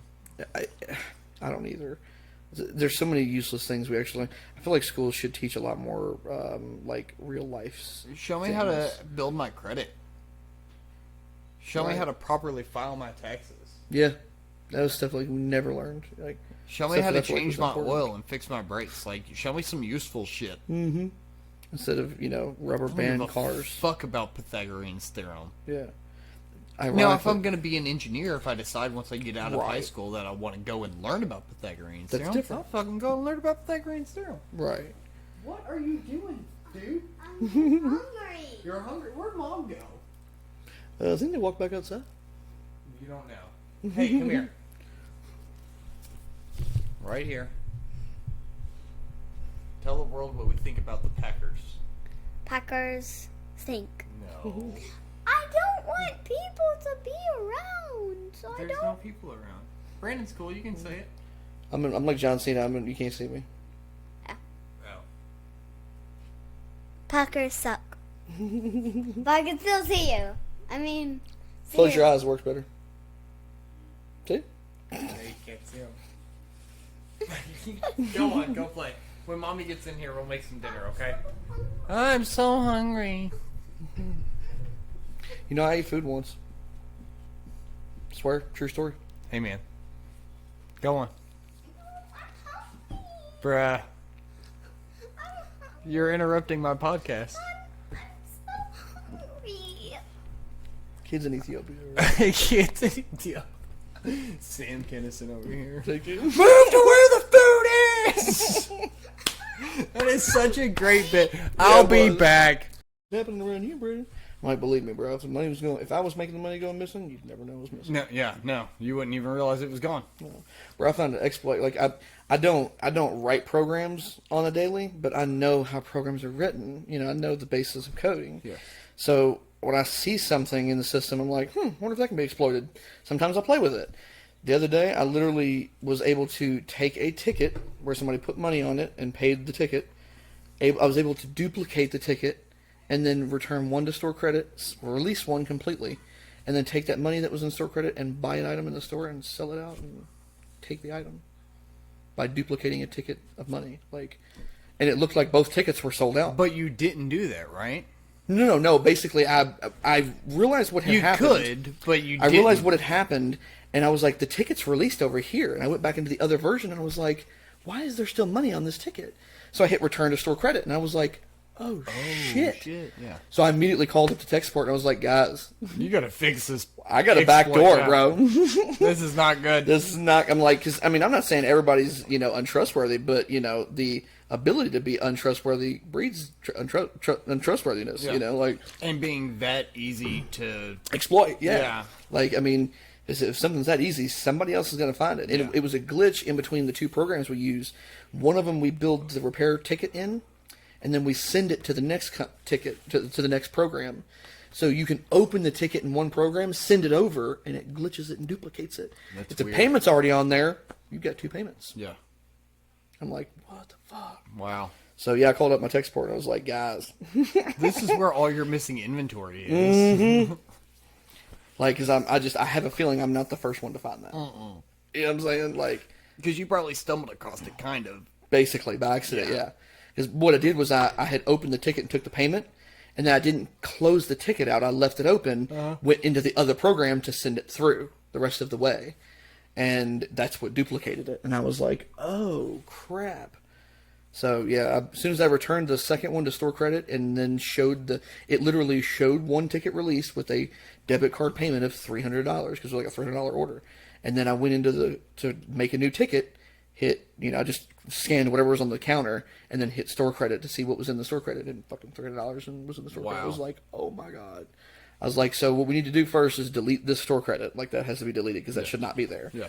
And I was like, but basically this, and he was like, can you show me what you did? And I was like, yes, I can recreate it very exactly. Easily, yeah. It's like, it's too easy, 3 clicks. unfortunately. Yeah, it was like literally, maybe 4. That's insane. And there, no programming was needed. It was No code writing it or was anything, a it was just simple click and thing point, that I just didn't do, and I and bet click. somebody's not done that too. Yeah. The way those two programs can communicate back and forth, if the ticket's open in one and gets sent through to the next one, it duplicates it and glitches it, And they were like, yeah, I don't know if we can really do anything about it because it's two different companies that have to fix it on both sides. It takes time, to do shit like that. And if they're not in daily communications and sending stuff back and forth, it's just stuff like that's not going to get fixed easily. Fuck no. Right now we have, Especially with most of those companies are probably out in California where they've got crazy code restrictions and policies in place right now where those devs aren't going to be in simultaneously to communicate with each other at all. No, that's a problem that is not going to soon fix itself. Damn, yeah, we were talking about that earlier. Yesterday I was thinking about topics and didn't even need to fucking read one. To be fair though, I mean, when was the last time we actually hung out? It's been quite a long time. I can tell you when it was. Before was when you was living in Tanglewood. Yeah. I came over to the apartment once. So that was 8-10 years ago? Yeah, maybe 7 or 8 years ago, yeah. Yeah. Been a minute. I'd hung out with you a couple times at Curtis's girl's house. Oh, yeah. Her dad's house. Her dad's, yeah. Yeah. Yeah, the COVID thing's weird. How were you all affected? So, my life didn't change whatsoever. Not once. You were even considered slightly. essential? Batteries. Slinging batteries is considered Medical essential. devices. Oh, hearing aids. And... Hearing aids, diabetic supplies. Yeah. The sleep PAP machines that you got to carry to help you breathe with. Yeah. Fucking batteries, dude. Wow. That the medical purpose instantly made us say. So we were the only cell phone repair business open. Wow. They all closed because they weren't essential. Yeah, like the U-Break iFix and all those. Yeah. We were it. We got our asses kicked, bro. Oh, I guarantee it. Yeah, where our business got busy as fuck, basically. You're microflowing boards and shit now too, though, aren't you? Me personally, I they don't pay enough for me to microsolder. Oh, okay. So I have a standing offer for like $18 an hour to do microsoldering, and then I make money off each repair. So I'd be easily getting $22 an hour. The issue is I don't want to sit and do microsoldering all day. Yeah. And the reason is because, I don't know if you remember, I fall asleep very easily. Narcolepsy. Narcolepsy, yeah. It's either that or sleep apnea or something, but I don't have problem breathing when I'm asleep. I just Probably narcolepsy. I think it's a mixture of, half-assed narcolepsy, and when I was a kid, I used to, think I was going to be a magician. I always practiced holding my breath, like, underwater. Like, I would take the sand thing out and sit at the bottom of the pool with it. And, dude, I get my heart rate down to about 45, 50 beats a minute. Yeah, that's sleeping, resting for me now. Yeah. So if I'm sitting still and this is all I'm doing, Start to fade fade out, instantly. My body just starts to go to sleep because you get to that point where you're playing something and you're probably 60% of that way into the nodding out, but the controller and your hands kind of become one. You know what I mean? That feeling where like you're symbiotic with the controller. Like we are one at this point. Yeah, it's the weirdest feeling. Like it's no longer you manipulating a control. It's with like, me, that only lasts about 2 seconds because then I fall asleep. Oh no, I can hold on to it for a few minutes. I'm like I got to go do something with my life. Yeah, I basically if I'm doing anything that requires me to sit still, I'll just fall asleep. Yeah. Like I can't do anything that's sitting still unless it's engaging in speaking, or doing something. If that's what happened with me on the soldering side. I was doing micro soldering, and basically what I was doing was practicing on my own with broken logic boards, and I would just desolder certain components and then resolder them, desolder them, resolder them, just to practice the concepts. Because like welding seems easy until you try and put a bead. You're like, that looks like shit, and you got to try it a couple times to get it right. Yeah. Same kind hundreds of times, or hundreds, yeah. And that's one of those things where it's just you got to get and when it's in a micro setting, you're looking through a microscope the whole time. Or if you get a good setup, you can have the display next to you and do it through a display. But all I have is a basic microscope that I'm looking through, and I'm sitting in one spot like this. Yeah. That's the only motion I'm doing. Yeah. I can't sit there and do that for 8 hours a day, dude. I'd fucking just fall asleep. Not for $22 an hour. And then that too. And then basically, what I did one day was I was working on one, trying to reseat a connection, and fucking nodded off. Just dropped the solder right on the logic board and melted through the board. Out code. And I literally woke up from my eyes hitting the fucking... yeah. I literally punched myself 3 seconds. with the eye That's all it socket. took. Yeah. Don't. And the board was melted right through. Of course, it was junk phone, didn't matter. But it was just the concept. I was like, what? That was a fucking customer's device. You know what I'm saying? Now like, I gotta buy a fucking board. I gotta buy a phone. Yeah. Of course, with the company backing us, they're the ones that pay for it. But like, it still doesn't look good. Yeah, it still don't look great. Yeah. But to be fair, though, we have a bonus that pays out if you do 300 devices without breaking one. Then you get like a big chunk, it's like $300 or $500 or whatever. And then each time you do it, another 300 devices, you get the same payout each time. It started like 2 years ago, I think it was. And I've hit it like 9 times already. Damn. Because I don't break devices. Like, I'm the guy that fixes most people's broken shit. Because I've been doing it for so long. I mean, the first phone I fixed was the iPhone 3. Back when we were in high school. They're so easy. Yeah, the 3 and the 4. Nothing Yeah, to those things. yeah, they just literally popped apart. And I don't know if you remember the 4s and the 5s. The 4S was the one. If you did a screen replacement, it sucked because that was the one you had to take everything out and get down to the frame. The back glass replacement on that thing was fucking 2-minute job. It was nothing.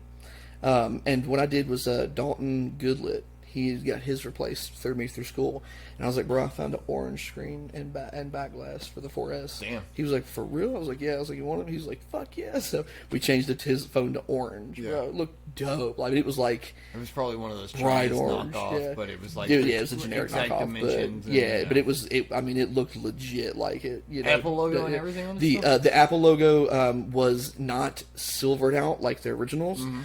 It was basically the same logo. They copied the logo. Yeah. But what they did was they had the bold orange and then like a deeper red orange inside. So the Apple symbol was visible. Did not have the serial number and all no serial numbers, no nothing else. Yeah, it was just the Apple. Yeah, and it looked great on mine. Mine just says product red.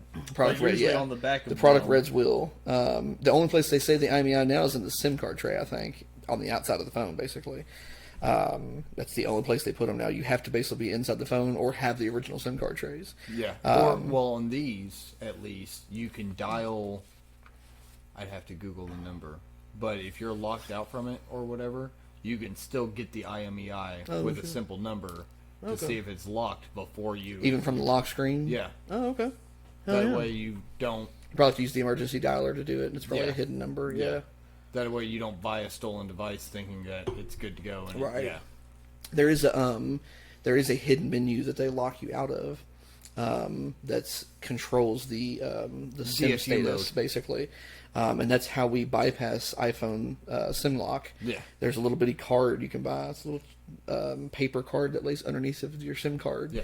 And it literally gives you access to that menu, and you just tell it what it's supposed to be reading from, and it'll read even though it's got the wrong CSC codes, it'll just read from the Sprint tower or the AT&T tower, and it unlocks the phone basically. You know, but it's a $3 unlock. It can still be cloud locked though. Cloud lock, yes, you can still cloud lock them. Obviously, that's I fucking hate Apple, man. Like because to be fair, when I was buying, selling, and trading devices. If I got a Google Lock device, it took me 15 minutes to unlock it and resell it for profit. Yeah. So the second or third time I got an iCloud device, I was like, "Oh, it's iCloud Lock. It's just like the Google Lock." And it was at first. There was a bunch of bypasses you could get past it. Then it went to server access. Yeah. And it went to the IMEI updates to the server level, and then the server repeats back. And if it's not the same, it locks you out. Yep. And even if you reinstall the phones completely, that IMEI is linked to that account to that phone. Not only that, but they will blacklist the IMEI. So even if you do know all the cloud networking and everything for it, like if somebody still owes AT&T $500 for that phone, the IMEI is still blacklisted. Just turn it off, yeah. So it's still useless, even if you can put a different iCloud account onto it. Unless you use like an AT&T Go phone SIM card. The iPhones are great if you can get iPhones that are not cloud locked. I paid for mine in full. A lot of people are selling them into China because China's different networking, and the IMEI numbers are all different out there. So as soon as they add the IMEI number, it works no matter what.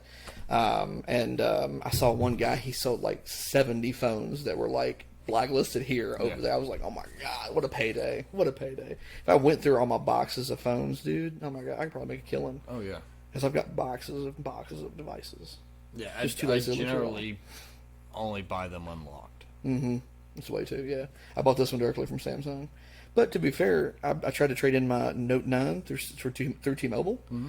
They was going to give me $118 for a brand new OEM. This is how meticulous I am. When I got the phone, I took it apart, put the logic board into a separate frame phone. Mm-hmm. A black screen, a black frame, and a black back glass. That was all aftermarket. And I left all the original parts in the box and never used them. When it came time to trade the phone in, I put it all back in the original shell. I broke the screen 2 or 3 times in the 2 years I had the phone, but I broke aftermarket screens, and then I put it all back in the original and took it in. Dude, it was, I mean, it literally was pristine. Yeah. You couldn't tell the phone was not brand new. Ever used, yeah. And they were like, yeah, $118. And I was like, you fucking kidding me? That's kind of shit, bro. Yeah. Samsung was like, we'll give you $600 for it. I was like, done. Yeah, let's go. Done. Even with the scratches and stuff on this one, the trade-in value for it, if I were to go for a 12 Pro right now, I think is $499. That's still great. I paid $600 for the phone unlocked. Yeah. So you're gonna give me Almost $500 what to you trade got. it in for a phone, so I'm gonna spend $300 basically to get a brand new phone. And see, that's why I got this one, was because with the $600 trade-in, this one was $1,400 for me. Well, fuck, Yeah. the Note 9 when I bought it was $1,299. Yeah. That's not much more. No. And then not only that, I made one payment on the phone. I had financed it through Samsung. Made one payment, and then we got the $1,400 check in the mail. Oh, so And I was like, your phone was free. Paid off. Yep. Yeah. Yep. I made one payment Thanks, on Uncle this phone. Sam. Thank you. Yep. My first Uncle Sam check bought microphones, a swing set, and kayaks. Nice.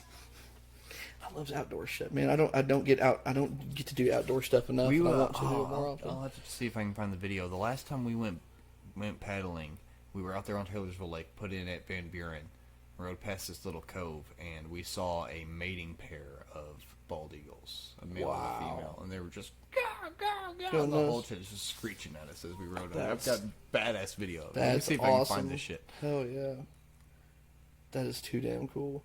Yeah, bald eagle. It's so cool to see their numbers coming back. Mm-hmm. Because they were basically extinct. The one of my dad's friends had a certain hawk and something else, and it befriended a fucking wild eagle.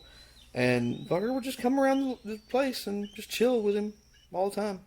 But he was training the hawk. He had the the arm pads so he could Probably a red tail. Yeah, I think it was actually. Oh, that's fucking awesome. Dude, it was amazing. Hell yeah! Just to see them in their habitat doing their thing.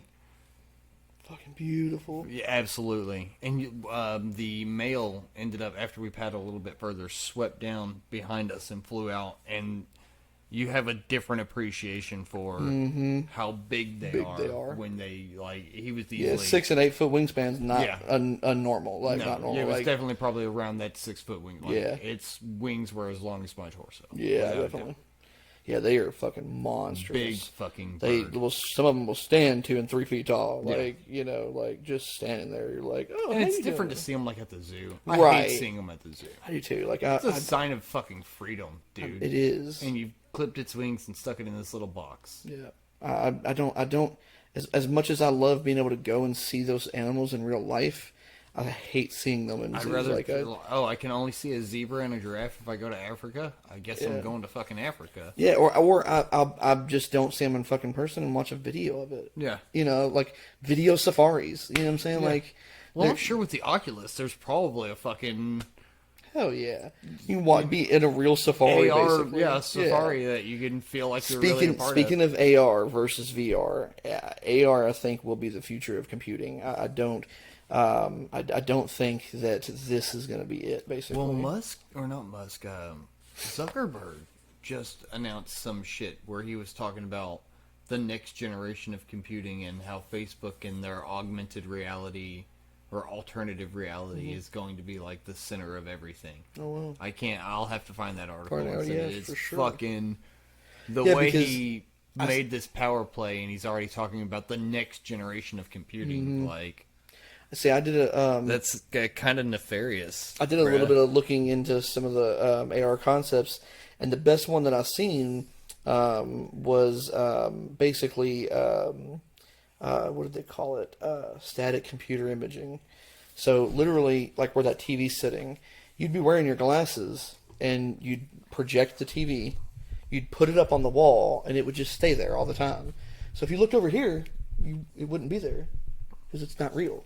As soon as you looked at it, the glasses would project it. So it stays in 3-dimensional space wherever you put it. So your phone's the same way. They'll never allow that to happen.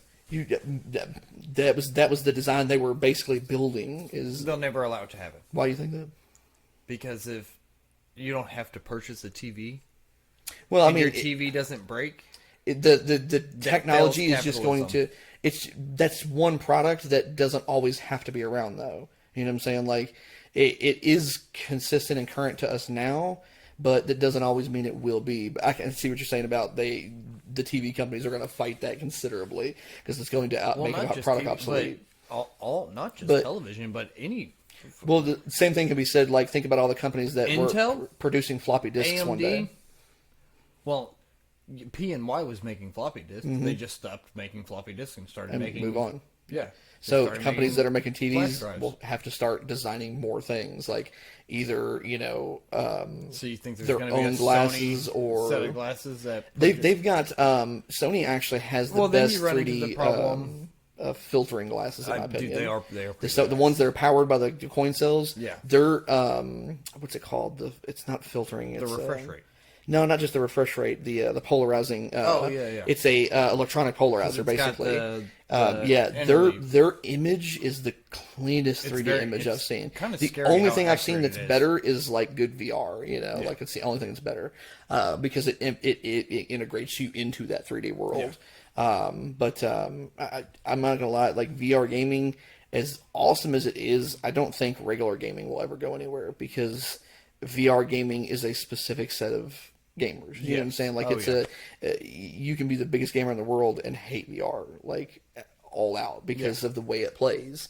I feel like it helps me stay a little bit skinnier. You know what I'm saying? Like keeps me a little bit more active. Yeah, so I can play VR for hours and not go to sleep. And I feel bad for Vinny, Austin Vincent, because he had an Oculus and he got permabanned from Facebook. I was wondering what happened to that because he disappeared on Facebook. Yeah, and I never he was completely permabanned, but now he's locked out of his Oculus account.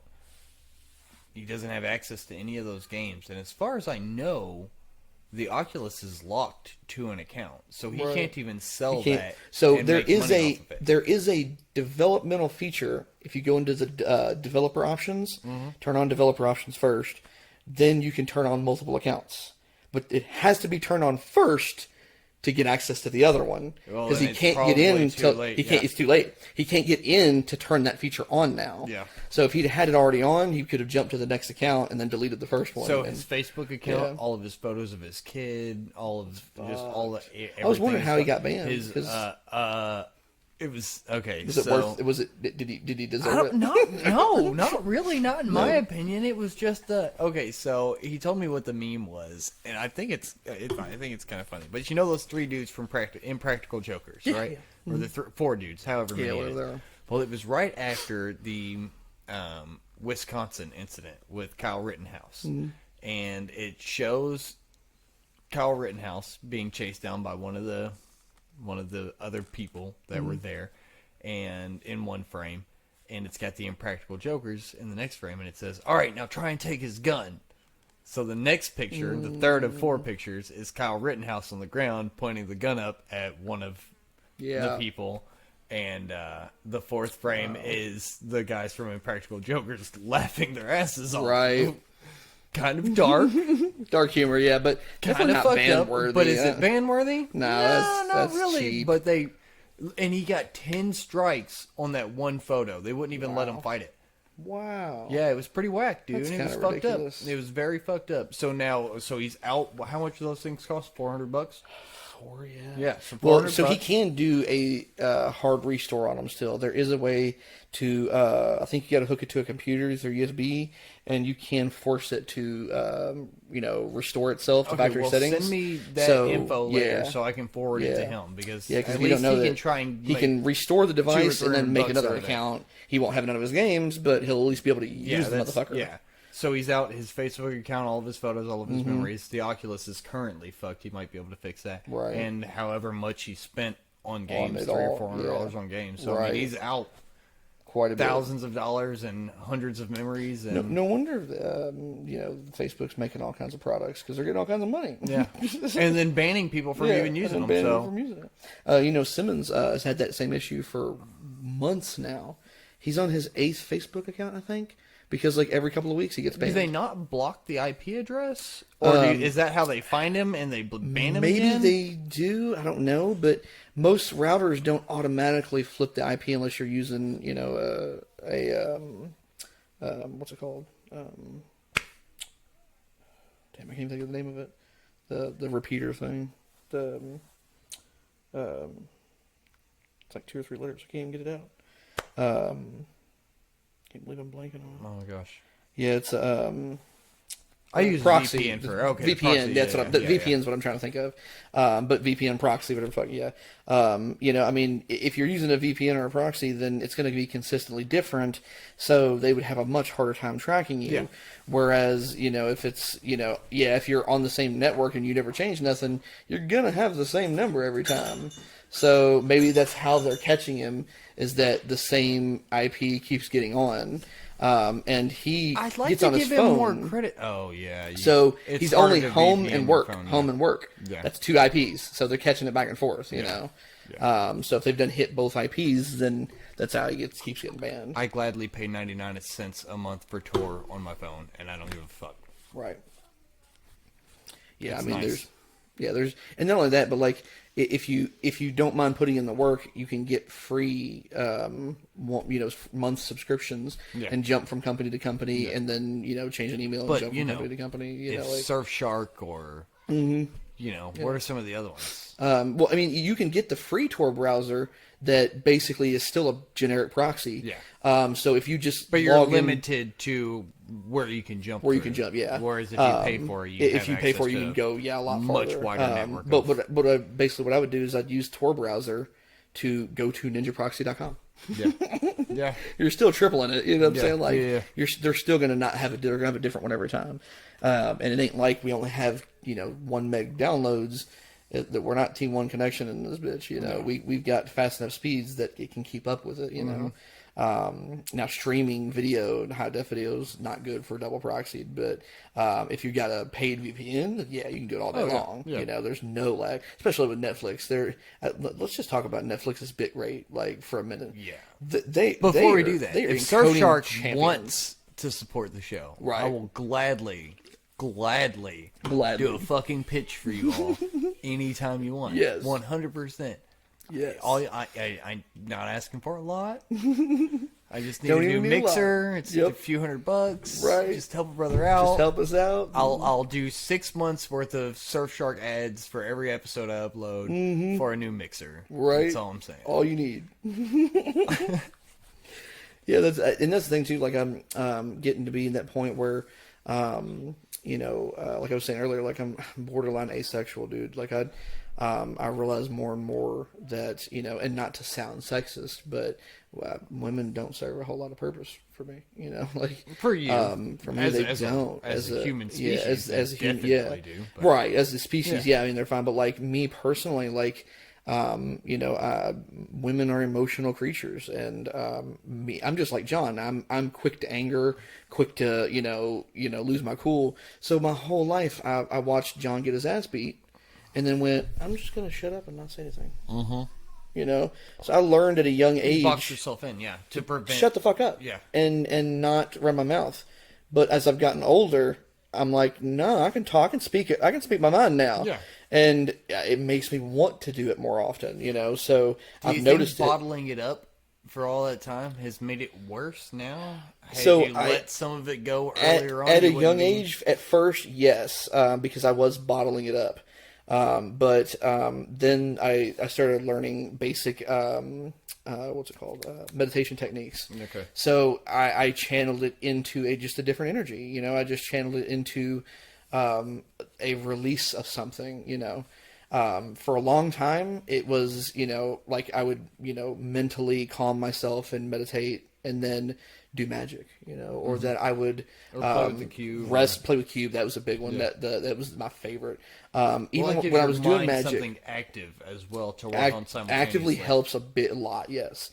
Once I got much older, I tried some hallucinogens and other things.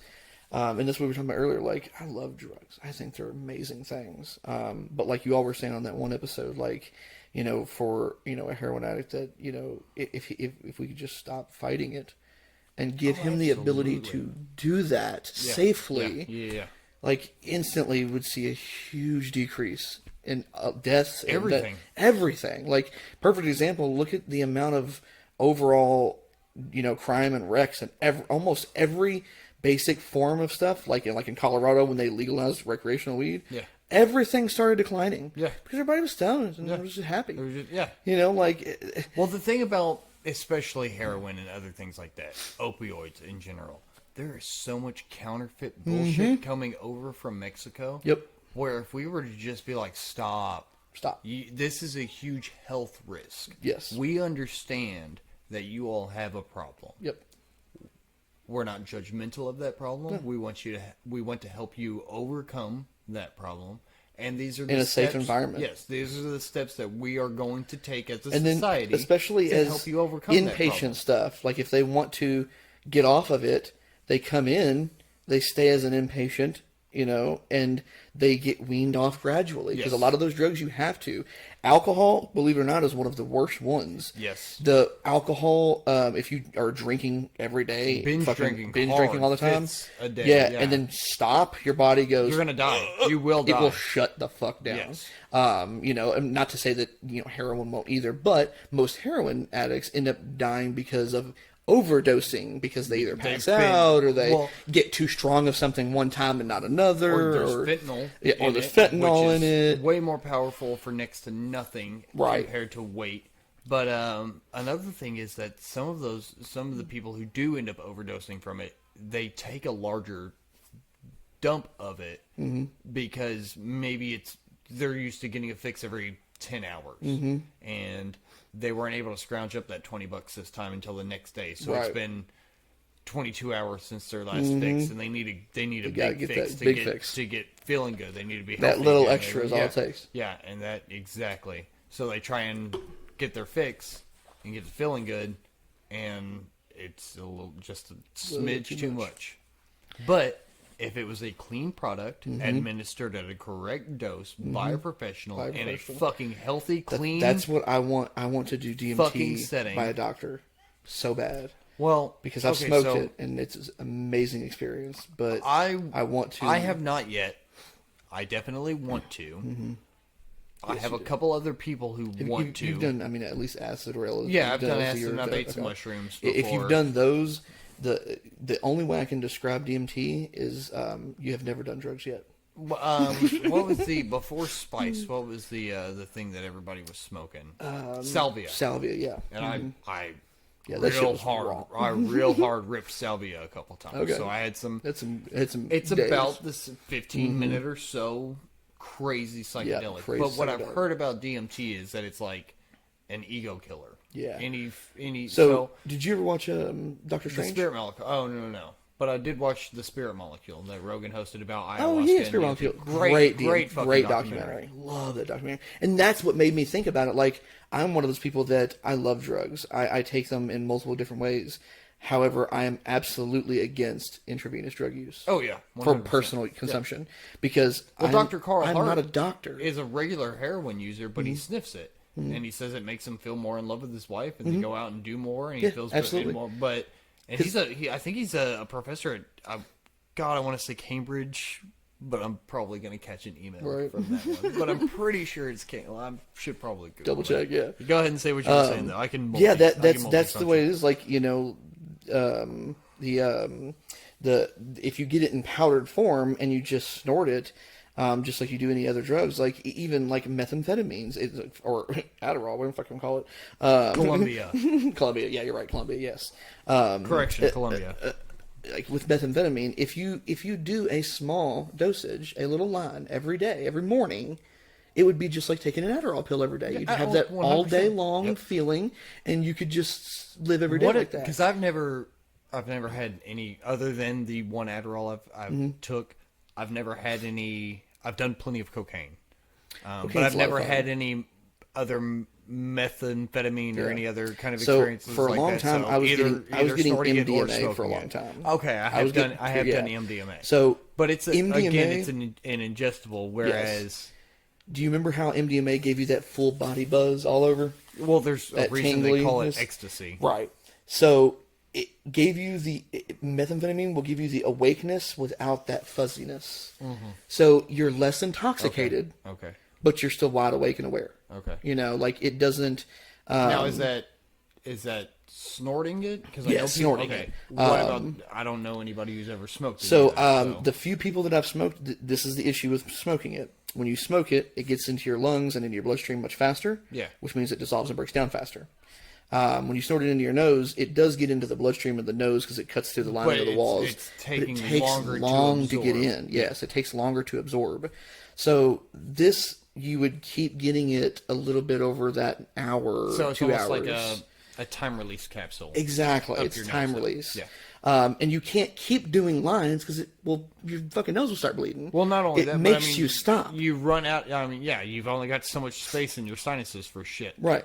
See, I love cocaine. However, issue with cocaine is I don't like the heart beating fast. I never got that. I never got the. I never got like ridiculously no. I got but I the can't, whole face and neck numb, Yeah, and yeah, like that's the good stuff. trachea That's had good that stuff. weird. That's But I good never stuff. got the like rage. I never got the go. rage one either. But I have. And I was getting been good like shit from Colombia. after a while of doing it, like for a whole day, I'd notice my heart was beating a little that's faster. another thing you know, too. like, I never had the opportunity to do that much. Of Right. it. We had a Mexican neighbor who lived in the apartment below us who would bring up, a big chunk. Right. And he'd be like, he'd Let's do break it. it up and he'd take a little nickel bump and we'd lay the rest out and we'd all do whatever Right. we were doing and he'd be like, okay, amigos, I'm gonna go get another Bud Light. I'd be back. And he would Never come leave, back. and there would be like a fucking half an 8-ball. Yeah. he was moving it, and Well, that wasn't- I think what his final goal eventually was for us to get enough of it to go down buy there it. and knock and be like, "Dear, can we get some more?" I think that's what he was aiming for, and Yeah. none of us ever. But he left too much. We had enough for the Yeah, night. enough. Like Yep. motherfucker, you Yep. dumbass, you Dummies. should have broke that See, in half. with cocaine, because it's powdered. If I do that, my nasal passages are extremely small. Plus, I broke my nose like 4, 8, 12 times. I can't even remember how many times. My nasal passages are exponentially small. So with cocaine, it's so powdery, it sticks in my nose, and I can't get it through my nose. I can't breathe. Whereas amphetamines, it's crystallized, so it cuts through, doesn't get stuck like that. Yeah. So with that, if I want to sit up one night and play video games all night, or for 4 or 5 hours, I can literally sit down, do one line, which is about the same dosage as an Adderall, like a 20, and I'll sit there for fucking 4 hours. Glued. But because of my narcolepsy, I can do a fucking line, go in there and go sleep too. Tony was like that. He could take, dude. Tiger was sitting there one night, and Tony racked up a fat fucking. Just leave it on the table. Thank you. Table it. Anyway, huge rip. Tier went downstairs. This is one of the only times he came back later on because he saw Tony take that huge rip. He expected Tony to come back and be like, "Fucking yeah, give me more." He was not like that. Nope. He came back and was like, "Where's Tony, amigo?" I said, "I don't know. Well, yeah, hold on." So I walked through the apartment and I opened it. Tony was passed out, cold, and I was like, "Oh man." Sorry. It's fine. Oh, right through the frame and everything. You can take a break and cut it. I was in the middle of a story. We'll be back.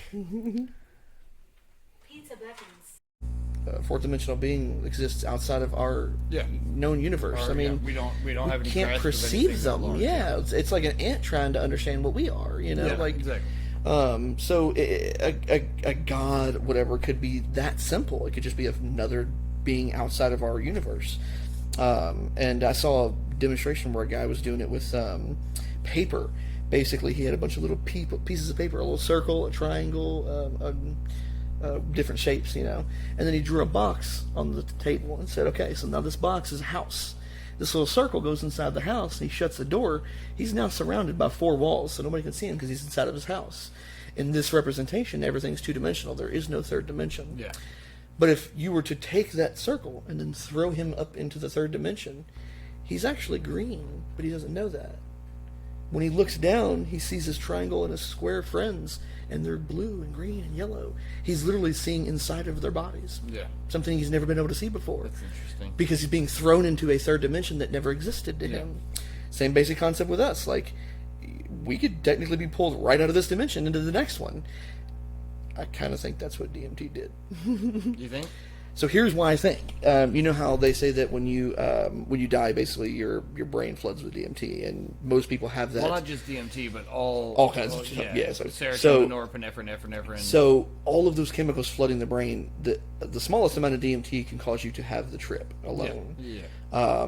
But what it did was it literally made me feel like, just like people explain in a near-death experience, I felt my soul coming out of my body. I looked down at my physical body. It was under me. I was looking down at it, and I was like, what the fuck? And then I went through the tunnel, the wormhole that they talk about. And then... The multiple doors. Yeah, the multiple... So once I got to the end, I remember feeling the G-force the first time I went through this tunnel. It felt like there was a wind pressure against my face, like pushing my face back. Yeah. Because I was flying through it so fast. And yet, when I looked down at my hands, there was no hands there because I had no corporeal form. That's weird. Yeah. Talking about fucking being freaked out. The first time I did it, though, I didn't accept that transition very well. So the trip was very weird at first. But the second time I did it, I kind of let go and let myself die, and experience that. And I swear to God, like, I don't believe that there is a soul, but if there is one, that's basically how the body accepts death. Like your brain knows that you're going to die because it knows how to contemplate and conceptualize images. Like, it does it so fast when you're asleep that you don't even know it's happening. Well, and I've had the thought process myself that, like, people who say they've seen the light at the end of the tunnel or whatever, that it's not really heaven. Right. It's just a super psychedelic fucking moment. Here's the thing. It's a psychedelic experience because your brain creates it. If you truly believe you're going to go to heaven... Yeah, that's the last thing you're going to hallucinate. That's the last thing you're going to see. Yeah. You're going to hallucinate it because your brain truly feel wants like you were to. such a piece of shit that you're going to go to hell. You're going to hell. Yeah. And until your brain activity stops, you're going to be there. Yeah. Which, a few minutes of brain activity can be another whole life, Years. Yeah. Because state. I can attest to that 100% because just dream states, okay? I was laying on a bed one time talking to a girl.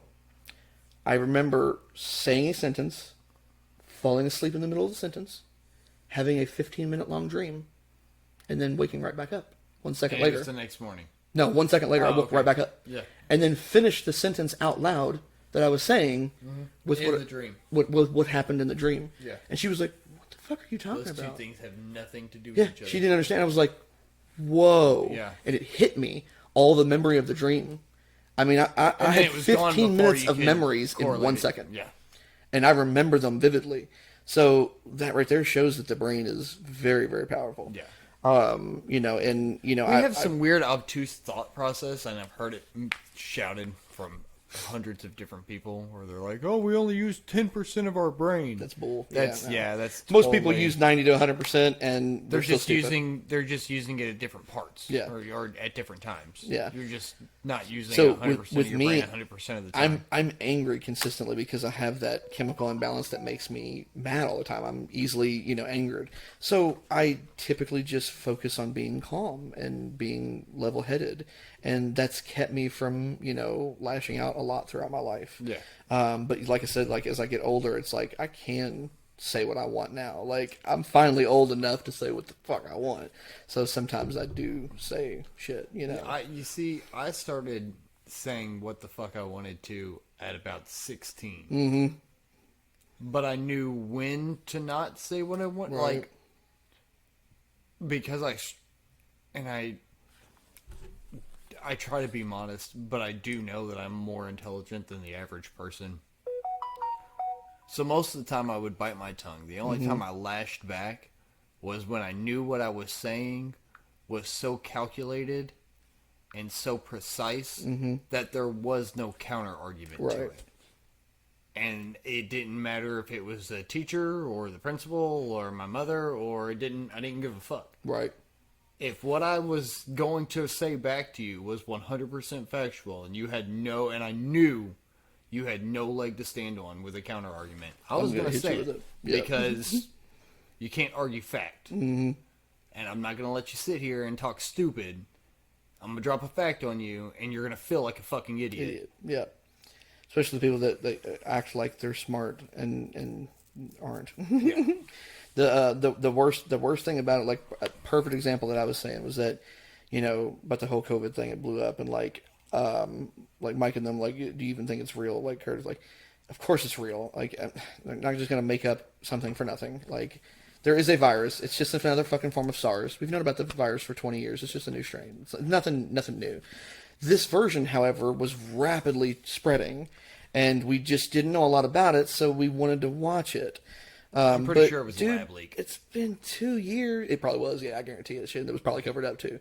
It's been 2 years, and we're finally at a 2% death rate. Well, if you would have said 10 months ago that it was a lab leak on Facebook, they would have banned you. Right. But you say that on Facebook today, and most people are like, "Yeah, it's possible." Yeah. Oh, goddamn! Fuck me for being ahead of the curve and realizing that in November of 2019, 3 high-profile people who worked for the Wuhan lab in China all got sick, and then several of their family members got sick. One of their wives ended up dying from SARS-CoV-2 type symptoms. Yep. And then they were like, no. It came from a bat that fucked a penguin in the wet market. Which is just really like 2.5 blocks away from the gain-of-function research laboratory that Fauci is in control of. Mm-hmm. Oh. Right. Yeah. And then we're still listening to this cunt on the television who's like, wear 3 masks and get double shots from multiple different vaccine companies because we need millions of dollars. I'm one of those people that like. Okay. I'm not at all. Finish your thought, but I got. I'm not at all anti-vax, but I am one of those people that's like, I got all my vaccines, basic ones like polio, one that's been around for fucking 50 years. Malaria. Yeah, all the basic ones. But like if you look at the fucking numbers, like we just hit a 2% fatality rate on this after 2 years. Yeah. The bubonic plague was 30 to 60%. The flu kills 2% of people who get it. Yeah, like basic respiratory issues, just like things from like the flu to upper respiratory illnesses to pneumonia, all those basic stuff. Yeah. That kills 400,000 to 500,000 people a year. Yeah. Like, and in America, we had 600,000 deaths last year of COVID, just over 600,000. Like, so I mean, are we just labeling them all as COVID now? I mean, really, how many more people died? Pretty much. Come on. So go ahead. God, it's been probably right at a month. The president of Haiti was assassinated. Okay, so here's the kicker on that. I initially said that sounds like a botched CIA job. Well, everybody was like, no, there's no. I was like, come on now. We tried like 15 times to kill Castro in Cuba and fucked all of those up. I wrote them all down in the notebook. I've got literally pages of botched CIA assassination attempts. It's fucking awful how many times they fucked up. Right. Like, I'm pretty sure I could have killed the Haitian president without making nearly as much of a fucking fuss as the 12 of these cocksuckers did. 9 out of the 12 were trained by American intelligence agencies. We didn't tell them to assassinate the president, but we did train them. Right. 9 out of 12, that's 75%, motherfucker. You're going to tell me that nobody was like, hey, kill this guy. Here's the kicker. So Haiti, up until that point, had completely declined anything to do with any of the vaccines. They were like, no, we don't want that shit. It's not been FDA approved. It's not really been fully tested. We don't know what's in it. You all don't want to tell us what's in it because then that's your patent is basically gone, and we're not about it. So they off the president.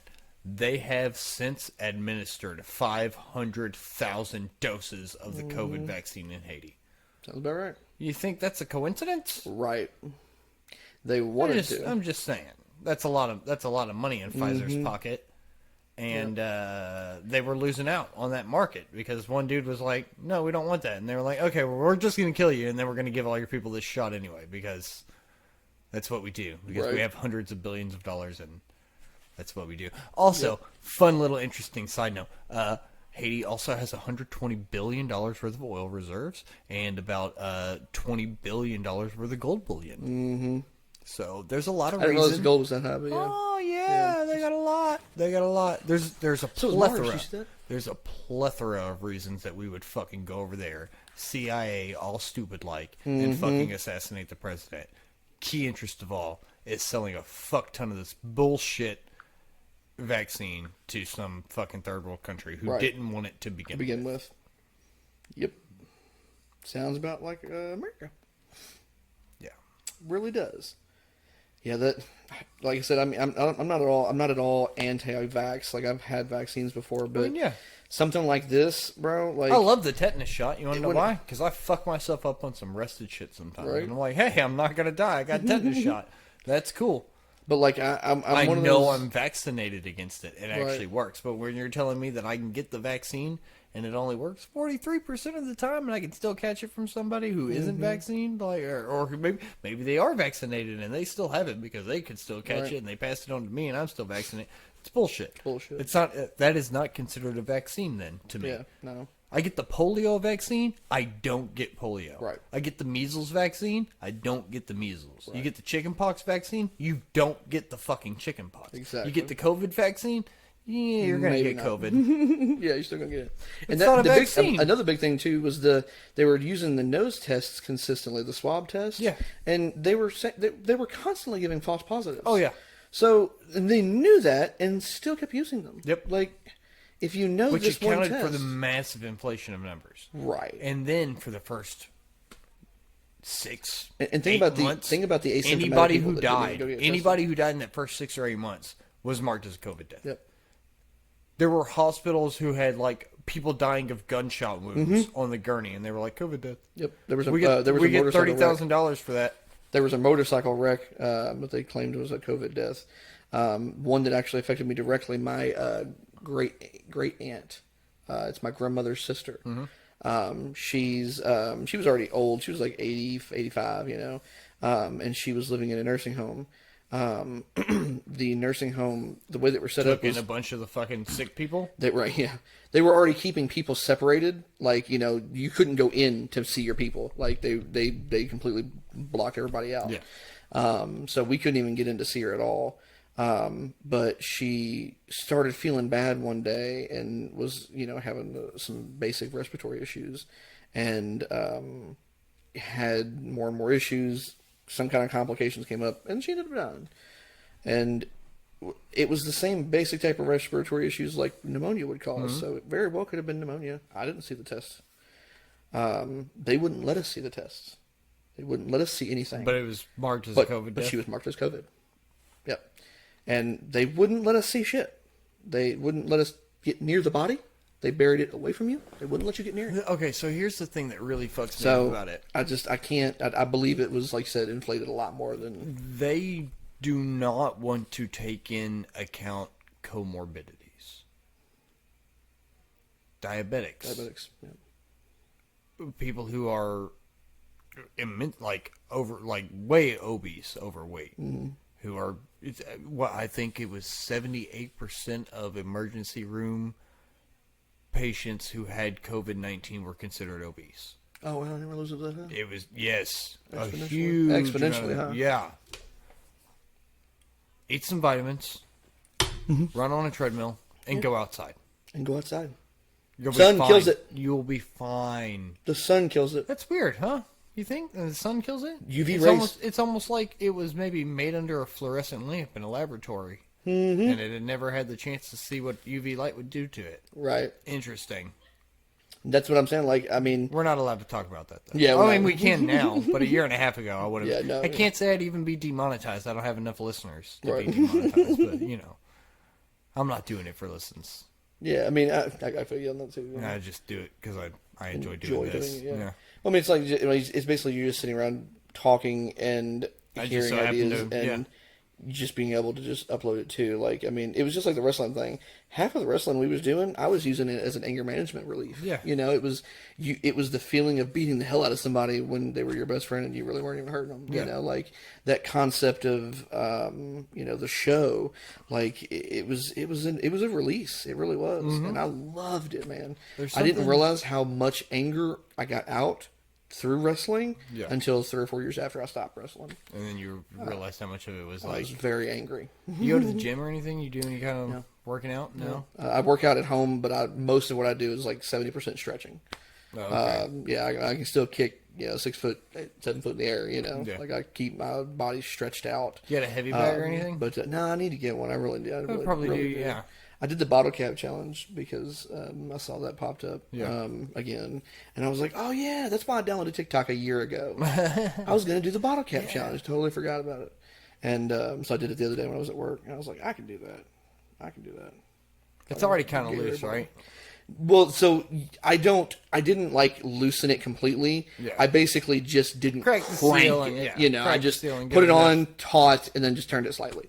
Yeah. So that way, if I just rubbed it, I wasn't making enough contact to spin it off. Yeah. I wanted it to do it, and it took me 6 or 8 actual- tries to hit it the right way. But I mean, I just used the one that I did get it naturally. I'm not.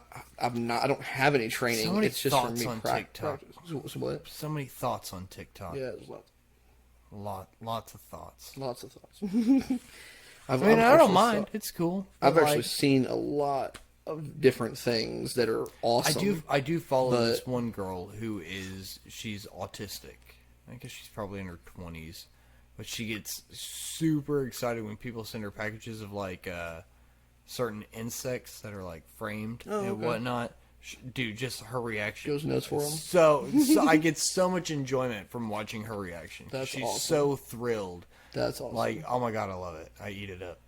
Yeah, I can see that. Like most of the people that I watch on there are like somebody that has something funny I like and can keep making content for that. Yeah. One of the dudes is an actual rapper, but he does something called Weird Bars. You've probably seen it, where he's playing the guy sitting there recording the song, the producer, and he's the rapper. So he'll start rapping bars that are like, talk about pooping and stuff, like just silly shit. And the producer always looks at him like, what the fuck? Like, and there's like, going on about? it's always the most random shit. It's like, remember Mr. Obvious from Bob and Tom? Oh my god, I love It was the same dude I every listen time. to Bob and Tom still every morning. Dude. Yeah. Same dude every time, but it was always long time listener, first time caller, There's that there at the bottom of my sink. There's like a monster. Those were classic, man. so funny. Classic. And that's the thing. Like I wanted, I want somebody that's gonna have some kind of content that's either funny or at least watching. This is that girl. You can hold it up to the mic. Yeah. It's Lego. Oh my gosh, and it's a TIE fighter. I love Star Wars and Lego so much. It's amazing. Oh, But my niece this is gonna be so Lola much fun. is And this is autistic. from She's Brandon. 12. Thank you so You're welcome. much. But just like her enjoyment, you just see her light up so much. That's It's like so cute. it's like purely Pure. innocent. Yeah. Yeah. Yeah. Like So the blue Pure. color is actually Pure, not yeah. from pigmentation, it's from structural coloration. and So she's basically the super scales- intelligent. The way especially like when she gets the packages of the insects and stuff. So- she really knows her shit. what we were talking about earlier, how I was saying that those like ADD, the things like that are being like their advanced was like, I think autism is one of those. It's a brain that leaped one way opposed to the other They have a hyper focus, but their hyper Right. focus is on like one thing. thing. Yeah. And they sometimes lose that hyper focus. And think about where those people would function and thrive in Star Trek. In a futuristic world Yeah. where you didn't have money no more. Yeah. A borderline utopian society. With Star Trek, they had a replicator that could create food out of light and energy and light and basic Photons or chemicals. whatever, Photons, yeah. And then they had their video games were like simulated worlds. Yeah. They could bend and make hard light, and those are like concepts that are out there, but we just haven't done we the can't- we yeah. can't build it yet. Wrap our But the technological... sciences that were in Star Trek were all based in real science, and they just was like, this is what we'll be able to do one day, but we might not be able to do it yet. But yeah, I'll tell you what's great. If you don't like Star Trek, you gotta watch Seth MacFarlane's The Orville. I've seen a few episodes of it. I've heard it's... Great. It's I brilliant from when I I saw it. personally love Seth MacFarlane on screen. I A love Million Ways to Family Die in Guy. the West was Oh fucking my god, yes, incredible. It's one of the greatest movies he's done. Yes, that was probably the best one, honestly. Yeah, Just sitting around getting high with the gophers. Mm-hmm. Just fucking... Oh my god, what a beautiful scene. Just- great movie. Oh my god, overall. Yeah, and fucking... oh my gosh, his name just left my brain. Liam Neeson. Yeah. Yeah, Well, yeah. and Charlize Theron was the Just Liam, amazing. though, She- was just awesome.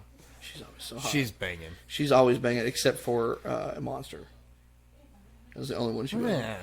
But to be fair, they made her look just like the woman, and she looked just like her. Yeah. Like, holy crap! Like I saw her like face Was it like Lady Dimitrescu or whatever in the new Resident Evil? That big fucking 12 big, foot. big tall woman. Yeah.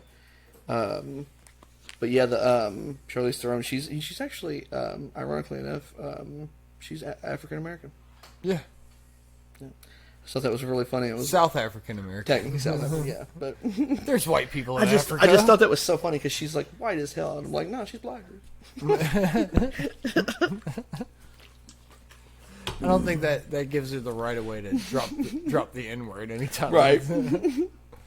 I saw a dude on TikTok actually the other day. It was a black guy was saying that he's like, white people, I don't care if y'all use this word. Yeah, 'cause, just don't use a hard R. he was explaining the concept of it is no longer a stigma of color. It is now a reference It's to a verb like or brother, another verb, but yeah. or yeah, it's a verb. Yeah, I mean it's like saying brother or bro or whatever. Adjective or whatever. Yeah, Not yeah. a verb. A verb's an action Yeah, word. a noun is what I was thinking, like a person, place, Yeah. thing, like calling it a direct person. But like, he's like, it's just, it doesn't mean the same thing. Like words change It's over not time. stigmatized the way it was. It's not, yeah, and but it does depend on where you grow up and know who you know, and some people grow up in a place that they see hate consistently. Set because and of it. setting. Set and setting, absolutely. Set and But that setting. applies to Yes. anything, anywhere, anytime.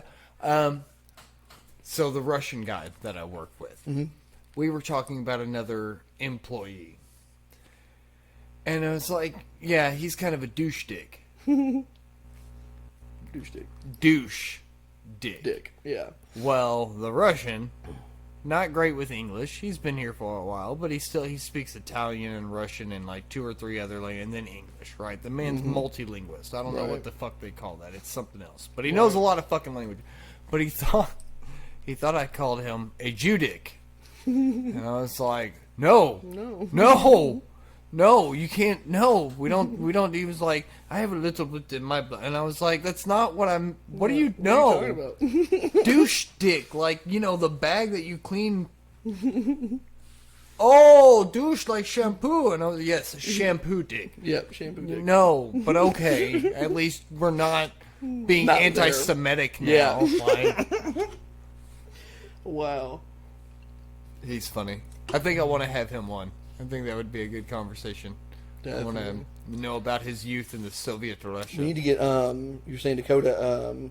He actually just got back from I know his he was- vacation. So I'll let him know. I know he's off work for like a couple of still 3 or 4 days, 5 days, hell something yeah. like that. So I'll go ahead and let him know that maybe next week because. Next week I'm not off on Thursday, but I've got somebody that can switch me on Okay, Thursday, yeah, so dope. I can get next Thursdays off. We got like 3 schedules in a row because one manager's on vacation and then another one took a couple of days off, so he went ahead and did 3 schedules up front. So we got like 3 weeks together. Yeah. I'm absolutely happy to do it more often because my most I love Jenny to death, but the most elaborate conversations we have are we want to eat.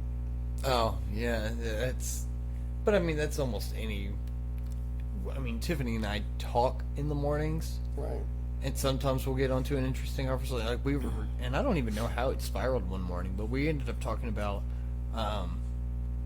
how the Grimm's brothers fairy tales that ended up becoming Disney classics were way fucked up. Like I'm pretty sure that Snow White is actually in like the Grimm's tale. She's like 7 years old. Oh well. And she's dead. So there's a pedophile necrophiliac that actually brings her back to life, and like it's really they're dark as fuck. They're really fucked up. Yeah. So we were talking about that, and then we talked about the Pied Piper, and there's actually some historical evidence to suggest that there was this town in Bavaria. I believe it was Bavaria. I'm gonna get again a fucking ranty ass email from some cunt out there. He's like, "Hey, I'm drunk, all right, and I smoked some weed, and I don't remember exactly where this anyway." Yeah. But these like 300 something children did go missing from this town, and that's kind of where the origin of the Pied Piper came from. Is that this, wandering traveler came through town and made a deal with the town to do this work, and he did all this work for the town and got rid of whatever problem they were having, and then they're like, haha, joke's on you, fucker, we're not gonna pay. And he was like, okay. And then, yeah, legit, like 300 something kids went missing from this town. If you get an opportunity, Look at that. yeah, check out the actual origins of the Pied Piper. It's very, very interesting. But all those stories have like, it's like the Bible or the Vedic text or the, the Quran, the Mahabharata or Buddha, or They're all retellings of the same story. they all have a grain of truth. Yeah, There's a fucking mustard seed of truth. and if you look at it In the logically fairy tale. speaking, if you look at it logically speaking, religion made perfect sense in the Stone Age, because we were trying to find a way for the 12 or 13 guys that lived together that didn't want to kill each other. Yeah. They wanted the other 3 guys not to kill each other too. So they said, what can we do to control everyone? If you kill each other, If you kill someone, you're going to be tortured forever. Forever. It makes you scared of it. Yeah. It gives you a reason to, and you said it in one of your things that like it doesn't need to be taught in no more because of who we are today. Like it doesn't, you don't need to be taught that killing's bad because the world we were raised in. Yeah. You learn that. That at 2 and 3, you're learning that information. Yeah. If you don't see need someone a get book hit to tell you Yeah. not to be a fucking Not to be a shitty dick. person. And That's if why. you are, and then how many shows have you listened to now of the quarantined? No, I have heard 80% of all of the quarantine. Okay, so I end every show with, like Jesus said, yeah. don't be a dick. Yeah.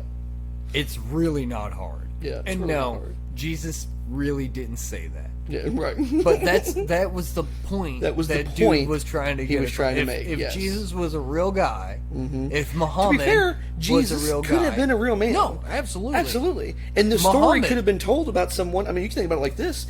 Like Moses could have been a fucking magician. Yeah. You know what I'm saying? Like, who knows who he was? Yeah. I think we have a lot of lost technology. Moses could have had something that they Apple thought of was a Eden. wooden staff, but it really wasn't. It was some sort of technology. That's that why they I had. loved the background story of Assassin's Creed. Oh, yeah. Because all of this first civilization's pieces of lost tech were huge parts of our history. Yeah.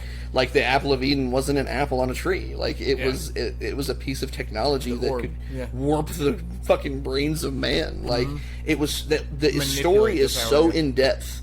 And they've done 20 games, and I think they've only told like half of the pieces of Eden, if that. Yeah, like it 'Cause blows I just my mind. finished Valhalla. Oh, did you? I've not got played any of over Valhalla yet. Dude, I've got over How was 100 it? hours in. Amazing. Yeah, I wouldn't have played over 100 hours if it Oh, was over phenomenal. 100, okay. Yeah, over 100 Wow. hours. I skipped Odyssey. I did play Okay. Origins, but I played Origins. 95% of me was just for the Egyptian landscape. Yeah, yeah. And then I So, did I did get Origins wrapped for up that. into the lore of that game. It didn't explain shit about modern day. It didn't. Yeah. Which bothers me, but it definitely broke through barriers about Mm-hmm. the origin. Well, I mean, that's why it's called Right. Origins. But yeah, that and Valhalla's origin story and how those pieces came together and everything is super fucking cool. Yeah, because I did not like the. To be fair, I love the creative animation kills. I loved being Ezio and being able to go. Oh man, counter, kill, counter, kill, counter, kill. Assassin's Creed and 2, go from Brotherhood, kill. and Revelations were Revelations was fucking amazing. incredible. The ending of Revelations. Spoiler alert, you fucking kill Lucy. Yeah, you do. But having you do. absolutely no control over stopping it. Yeah. It literally flashes on your screen. Press right trigger, press left trigger. Press right trigger, press left. And you have no other options. You just have to click, click, click, click, click, click, Dead. click. And Yeah, that when it- right squeeze, when that it seventh happened, right squeeze, dude. I'm pretty sure I broke it. I shed a wept. tear. Yeah, I'm pretty sure I shed a Dude, tear. I was like, no. But yeah, I was pretty messed up about that because I really thought she was just a spy. she was. I mean, to be fair, But at first, like, I was yeah. like, no. Yeah. But she just wanted the intel, and she knew that the Doctor. Oh my God. yeah. Oh my God. It starts with a V. I haven't played the OG game in so yeah, long. It's been so long. But he was never going to get the information out of Desmond Miles. right. So she was like, oh, Mm-hmm. we're gonna get that information out of him. She played it really well. Did you ever see the direct link to Watch Dogs that they had in it? Yes. Yeah, there was one part where in one of the games where you're walking around. I'm glad they did not pursue any other crossovers Right. between those two. They didn't That need would have to. been The fucking awful. it just you just needed to know that it was in the universe. Yeah. You know what I'm saying? Like basically there was a scene because in Assassin's Creed you're actually in today's time going in the Animus back in time. But you're in And the Abstergo in building. or the whatever, Abstergo yeah. building at one point, yeah, you get on one of the computers and you open up the thing and it shows the picture of Aiden Pierce shooting the gun. Yeah. And I was like, oh, Yeah. that was all I needed. That was it. My Amazing. Amazing. My oldest is Yeah. Aiden, and my youngest is Desmond. Yep. That's not a fucking not a coincidence. coincidence, I'm yeah. just saying. Watch Dogs. Furthermore, Aiden's initials are Aiden Michael Denton, or Nice. AMD, as in the fucking microprocessor. Yep. Yeah, I went that nerdy for Yeah. my eldest. To be fair, that nerd's the best way to go. Dude, the Ryzen chips are fucking killer. They are amazing. What a I hell of built- a comeback. Yeah. What it a was hell of a comeback. hell of a comeback. I built And their overclocking is preposterous. the Tyler Duval. He just built one recently. Oh, did he really? Yeah, and I haven't talked to him in forever. I hadn't either. And he was just finishing the build, and I was like, "Don't buy Windows. I got you," because Yeah. I might have a flash drive that I carry with me Yeah. everywhere. Yeah. And what I did with it was I took the the Enterprise Edition that's the non-key, it has no product Yep, keys. yep. I took the Enterprise Edition that has the formatting tool in it, so you can reformat hard drives from inside the tool if you need to. And I put it inside of a BIOS bootable image file. Okay, so right from the flash drive, you can go So into I can BIOS, literally stick a flash drive press in, F2, boot to Windows, yeah, or boot to yeah. BIOS, and boot to the flash drive Yeah, instantly. yeah, And then And then rewrite the install- hard drive rewrite and the start hard it drive over. and install it Yeah. right there. So I can fix any computer in seconds if I need to wipe it. You know? Well, yeah. The and installation process. if will you're gonna vary. like completely if there's that much junk in it, A fresh it's worth install it. is going to take. Yeah, for me personally, 4 hours or Windows, so. I not anymore. I reinstall Windows every year because I like it always being bloatware. fresh. Yeah. And with a high end computer, I mean it takes minutes, literally minutes. And if you keep everything on the D and F drives, not your C drive, you keep it loose. My C drive is a 250 gig solid state, and all the other stuff's on the other drives. I don't put nothing on the C drive; it's just Windows. So when I need to reinstall Windows, I mean it's like 5-10 minutes. Yeah. When I did Tyler's computer, he bought the Ryzen 3700X, which was What is good. that's the 3 series? Yeah, the 3 series, yeah, 3700X. 5 series is fucking And I haven't sick. seen none of the 5 series stuff yet. Dude. But he bought the 3700X. He bought.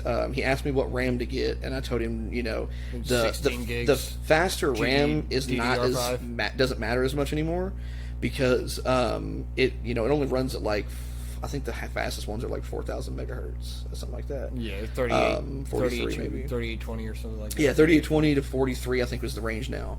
But they've got the NVMe storage that plugs directly into the logic board. It's like 6 gigabytes read write speed. Yeah. It's so much. It's because insane. you're bypassing SATA. You don't have the limits of SATA anymore. Yeah. SATA has a huge bottleneck with that in NVMe stick, that direct flash storage, and it's right in the center of the computer. We're gonna go to very soon. We're gonna get to the point where we're cableless. Oh yeah, guaranteed. Yeah. We're gonna, aside from there being a PCU, a power supply unit, or I mean a PSU, a power supply unit, going from the wall to the motherboard of the PC.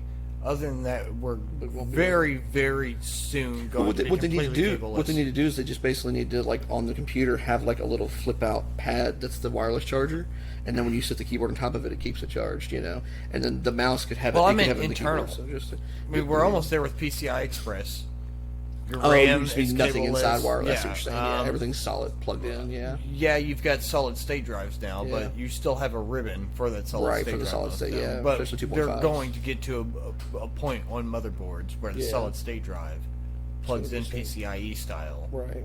and You're you're going bypassing to have a completely. ribbon. And they've actually already got adapters for that. You can buy the PCIe That doesn't adapters. surprise yeah, me. So What's the there's got to be a drop in speed though. no, it's still faster than SATA. That's the thing. 'Cause SATA is the big bottleneck right now.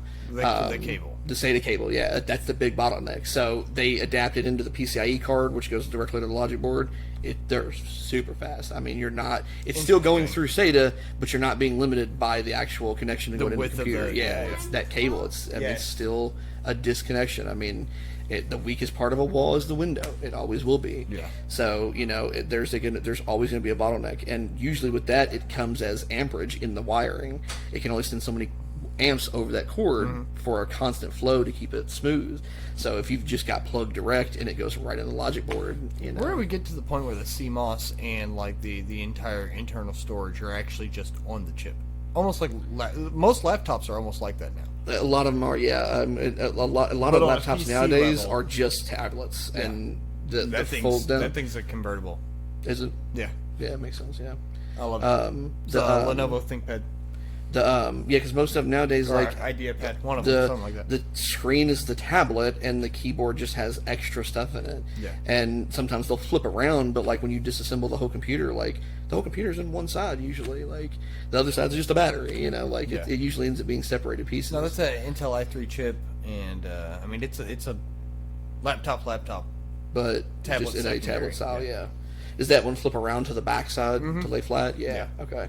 So, yeah, I like those because you can flip them around, lay them back, and then still like draw on them or do something. Yeah, there's different, actually, you know? and I really want to order one for Tiffany. There's a pin that Lenovo makes specifically for that. Oh, nice. That's got, God, I want to say it was like 128 bits of pressure sensitivity Oh wow! on it. So like, if you're really faint, They got you they can got a give it SpaceX really- pin. Yeah, a very like thin, faint sketch line. Wow. Or if you push Heavy down drop. hard, it'll Heavy show drop. really. Wow. Yeah, and as you're doing fantastic. it, you can start off like and I'm slowly really increase I'm pressure. really hoping the next phone that Samsung drops, the announcement's like a week and a half away. It said on the thing, wait for the future to unfold. So I'm sure it's a It's folding gonna be another device. photo, yeah. I want a Note Fold I mean, because that I want thing's my pretty I want my fucking pen big. back. Yeah, I I was want gonna my say fucking that, pen back. that with how large that thing is unfolded, it should have a pin. Mm-hmm. The biggest issue with these models is that if you use the generic Note pen, the Note pen has a very hard plastic tip. You'd have to almost Probably change it to a felt fucks up that replaceable. screen, yeah. Because if it wasn't replaceable, then you could scratch the end of the screen too much.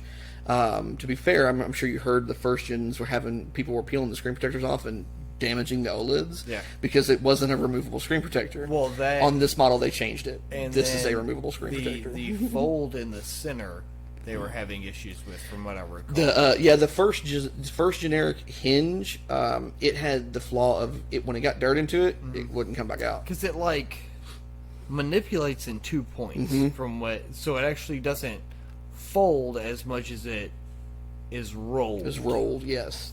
And That's the a way weird way to the way explain it it. rolled, basically, the two weak points are basically right in the edge of the walls. Mm-hmm. And once you get them closed, you can't get it out again. That was Yeah. the big problem. On this design, they redesigned the hinge. So on the hinge, when you shut it, the hinge is gone.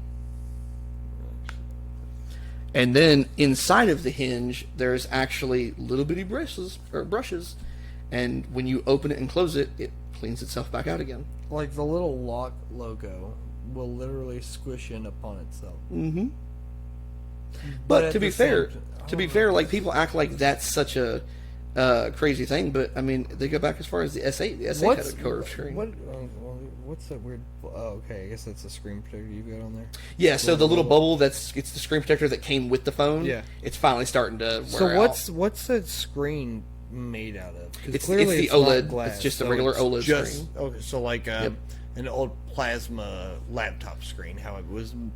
Well, the flexible to an OLEDs are the extent. newer design of it's Samsung's original design. Basically, it's the organic light emitting diode. Yeah, it's the organic light emitting diode. So they literally it's like a piece of paper, and you can flex it any way you want.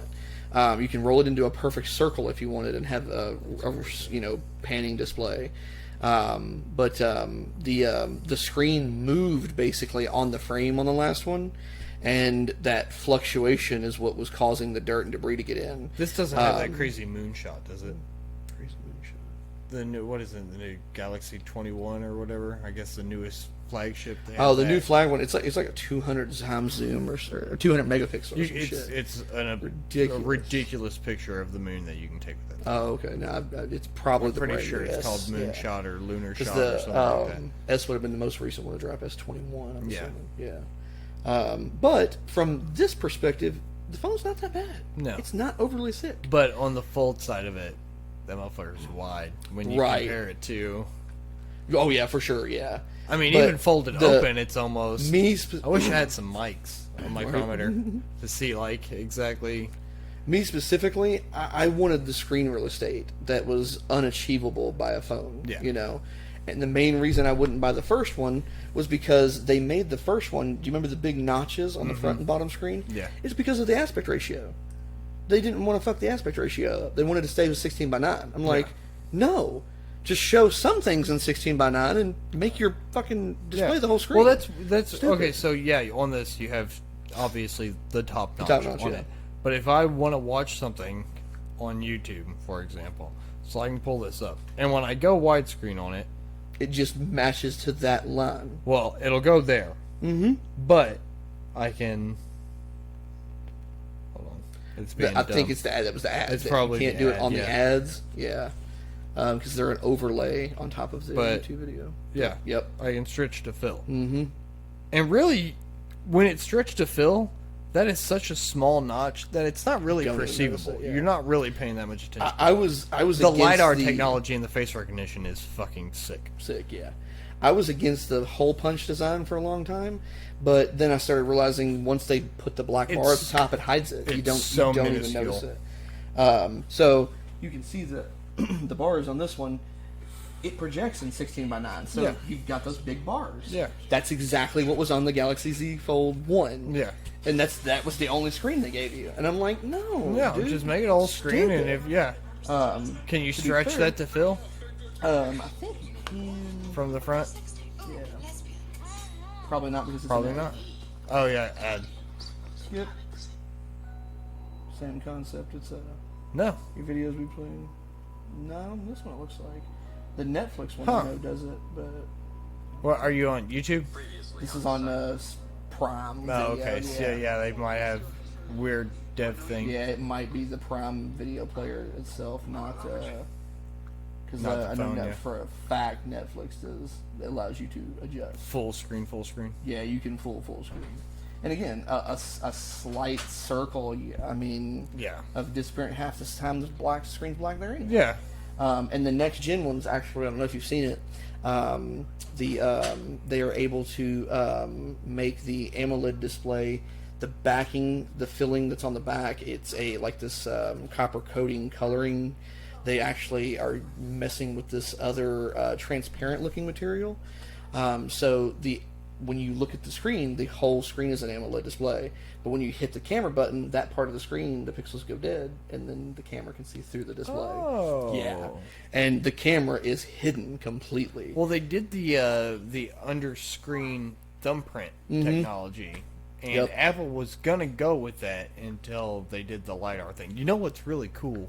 which in my opinion was better on their part because they had so many issues with home button failing and the Touch IDs going bad that it just make it Face ID. Like it's 100%. A simpler technology to fix because you can do it all with when you do the phone repair, you don't even pull that camera out of the phone. Yeah, like it stays in the phone, so you don't even got to worry about messing it up.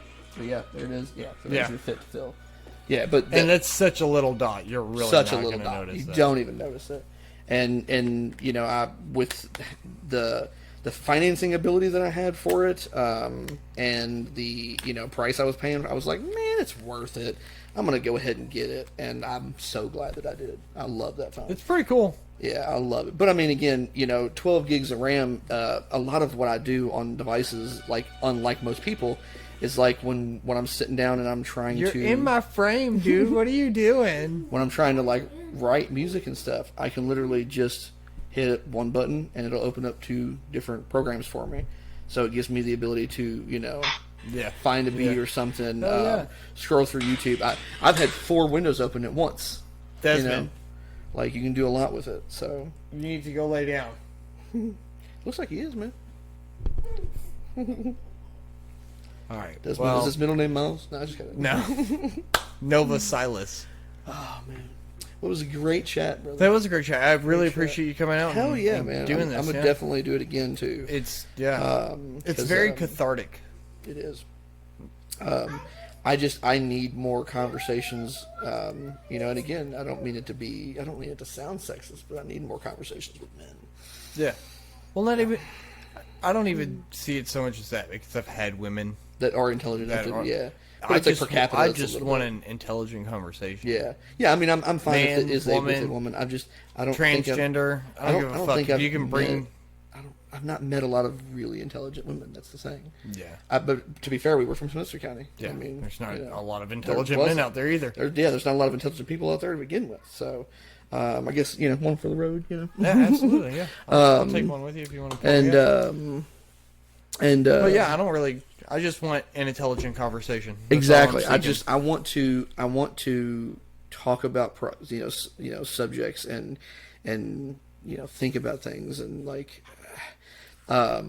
Just be, there and involved. I find myself on the same beaten path on this show a lot, where we end up always talking about the same kind of like societal, systemic issues of like, and we kind of touched on COVID. We really didn't touch on like, some of the really bad racial problems that we do have in this country. Mm-hmm. But to be fair, what's his name? Morgan Freeman has a great opinion about racism. Oh yeah, the best way to not have racism is to just stop. I mean, you gotta. Yep. That's making it a daily thing to beautiful discuss way. about. I'm gonna stop calling you a black man. You stop calling me a white man. Yeah. Like, there you go. And that's actually what my dad did as a young. Even though my dad was raised by a pretty much borderline racist, he there you go. Salute. Salute. Proficient. It means to strength. It's one of those things where he was raised in segregated schools, so he lived through a lot of that. And when I was like 4 years old and walked into a store and saw a black man for the first time that I remember, yeah, I was like, Dad, a black man.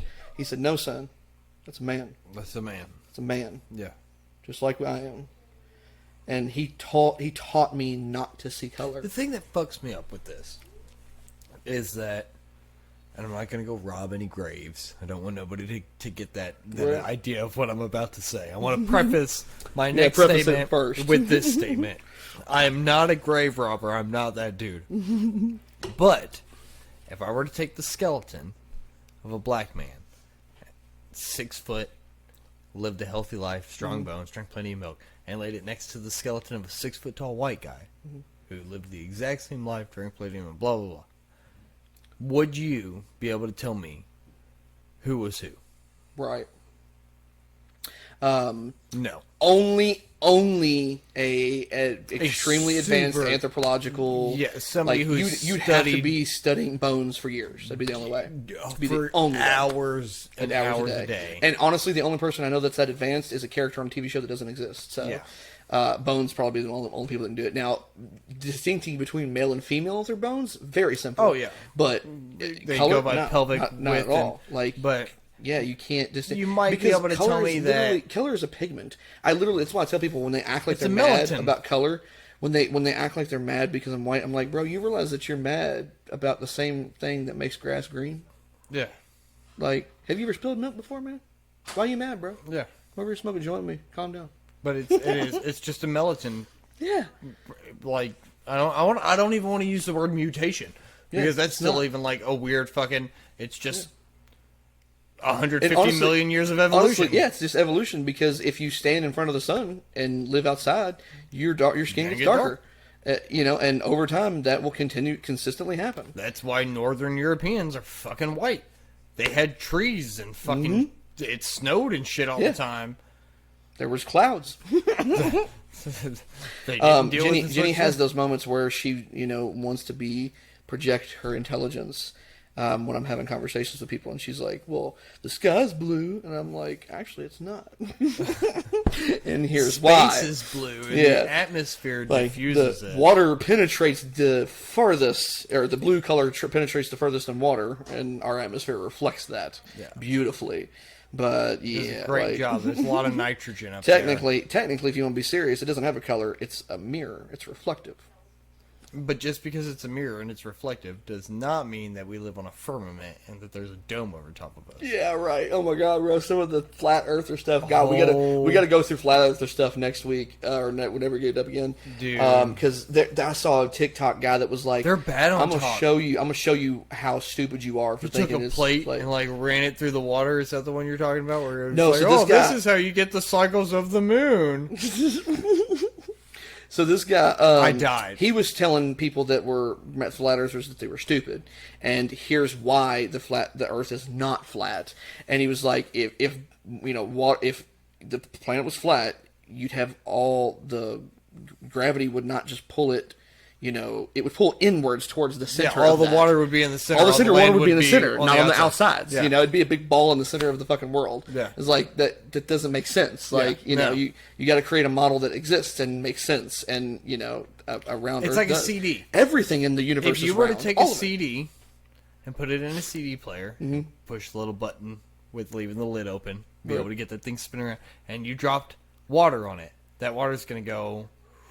Well, actually, no, It would spin outwards. Yeah, it would, because it's spinning. Essentially, yeah. So I mean, if you put it, if we have a perfect disc and like they said, a wall of ice around the outside of the world, theoretically you could do it and make it stay. Well, have you seen the ones where? So they've got the treaty from that fucking Encyclopedia Britannica or whatever. There's some Britannica treaty or whatever. So we have us, and then we have our ice ring. But we signed this treaty where we're not allowed to have any wars and we're not allowed to pass over the Arctics, the poles, because further past the poles is another ring of larger land masses that we haven't seen. And then there's another larger ice wall, and then another large-ass ring of other land masses that we haven't seen.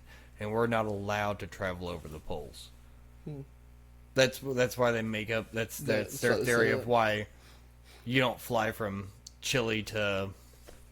over the South Pole to get to wherever else. Right. Like, no, dude, you leave from Chile to fly to fucking east to get to Australia because it's the straightest fucking plane. Right, Have you it's the seen straightest how a path. circle works? Yeah, A like ball? it's the straightest path. Like that's what I'm saying. Why like, would the, you go the whole to go concept of gravity, mass creates a bend in space time and pulls objects towards it. It's a very, very basic concept when you explain it in general And then I terms. saw another one where they were like, if an object the size of Mars crashed into Earth and caused the moon, like scientists say we... And firstly, yes, this is a very well-known theory that some large asteroid collided with Earth and caused the moon. That's why we have the Gulf of fucking Mexico. Right. That's why that shit exists. Otherwise, it fucking wouldn't. But he went on to say that all the dust and whatnot would have formed rings around our Yeah, planet. not necessarily. It depends on the type of material, the stone. Most of what it hit was water, which would have vaporized. Or vaporized, it really exactly. wasn't that much for it to eject off. Yeah, literally It the one that burned up hit into the steam. one that hit the dinosaur. The Yucatan. It was it did create a dust cloud over the entire Earth, But our it atmosphere didn't was eject thick enough. nothing back out into space. The again. atmosphere was thick enough to collect and hold Yeah, all it collected the every dust bit and of everything. it. Yeah. It collected so much dust that photosynthesis shut down, For- and 80% of living creatures were dead overnight. And we're not just talking the living creatures on the Not land. just the fucking the. We're also talking like 1,000 feet trees, deep, like in the ocean, literally and trees, everything. and almost You everything. know what's super cool about this concept? One more thing, shooting like the nuclear bombs, like we were testing them in the water and shit. like a Bikini Atoll. If you blew up the biggest bomb we have ever blew up in the bottom of the Mariana Trench, guess what would happen? Nothing. Yeah. I don't think the pressure would there's prevent so it from... much pressure at the bottom of the fucking Mariana Trench that I think what is it, 7 miles deep, some shit like that. Yeah, It's so pressure, so much pressure that it would explode and it would clear out a big section and evaporate a big section of water. But it would fill the in force so would just quickly. keep filling right back in that literally nothing would ever happen. That's crazy. It blows my mind to think about that. Like Is we that, can is that destroy just a normal building. warhead, or is that nuclear? That's like the biggest nuclear warhead that we've ever so like dreamed we're of. talking hydrogen. Yeah, the level. biggest one. And they was like, you could literally put 3 of them side by side, and it wouldn't matter. It just wouldn't matter. It would kill everything on the surface of the floor, in a big area. Yeah. Because the flash explosion would press out that far. Yeah. But the explosion, the interpressure of water is so great, it would still just consume it. And all you'd end up with is some bubbles on the surface. What happened there? It's fucking. To be fair, though, if it's nuclear, the waste from the explosion itself would contaminate a bunch of water and kill a bunch of fish on the way up. Yeah. But nothing else really would happen. What about the heat? The heat definitely could. Probably I mean, boil the off flash and- fire would kill a bunch of stuff in the immediate range. What I would love to see... Its destructive capability. I would love to see the destructive capability from a fourth dimensional perspective, that you were underneath the water and watching it happen to see how big it would get before it would collapse on itself again that in a would be safe interesting. way. You know, I can't imagine what that would be like to see. Well, we have some really awesome computers. Maybe we can find somebody who wants to simulate that in the it model. for us. Yeah, That would be cool. actually really If anybody's listening, If who has anybody's that, listening, yes. yeah, if you want to Because you can simulate calculate the amount of pressure. a nuclear and then- explosion at 7 miles a nuclear beneath the explosion ocean at that surface, that lowest. would be cool. Yeah, that would be dope. Okay, well, that was a lot of fun, man. Again, I appreciate you coming out and doing this. It Absolutely, was- brother. yeah, it was Absolutely. awesome. We're gonna Good do to it see you again. and catch up. Until next time, folks, which I think is going to be tomorrow if Kyle pulls through for me. Don't be a dick. If you don't, let me know. I will for sure. I'm off at 7:30 usually. Sounds So great. even if you got to do it an hour later, Yeah. I can just come straight here. I work in Middletown, so I'm right I'm straight where I off get off. all day tomorrow, and Yeah. other than taking the little one to the doctor, I got no other plans. So. Yeah, so if he don't come through, maybe I'll hit up Dakota too. So he's done. Hell yeah. So, alrighty. Yeah. Good night, everybody. Good night.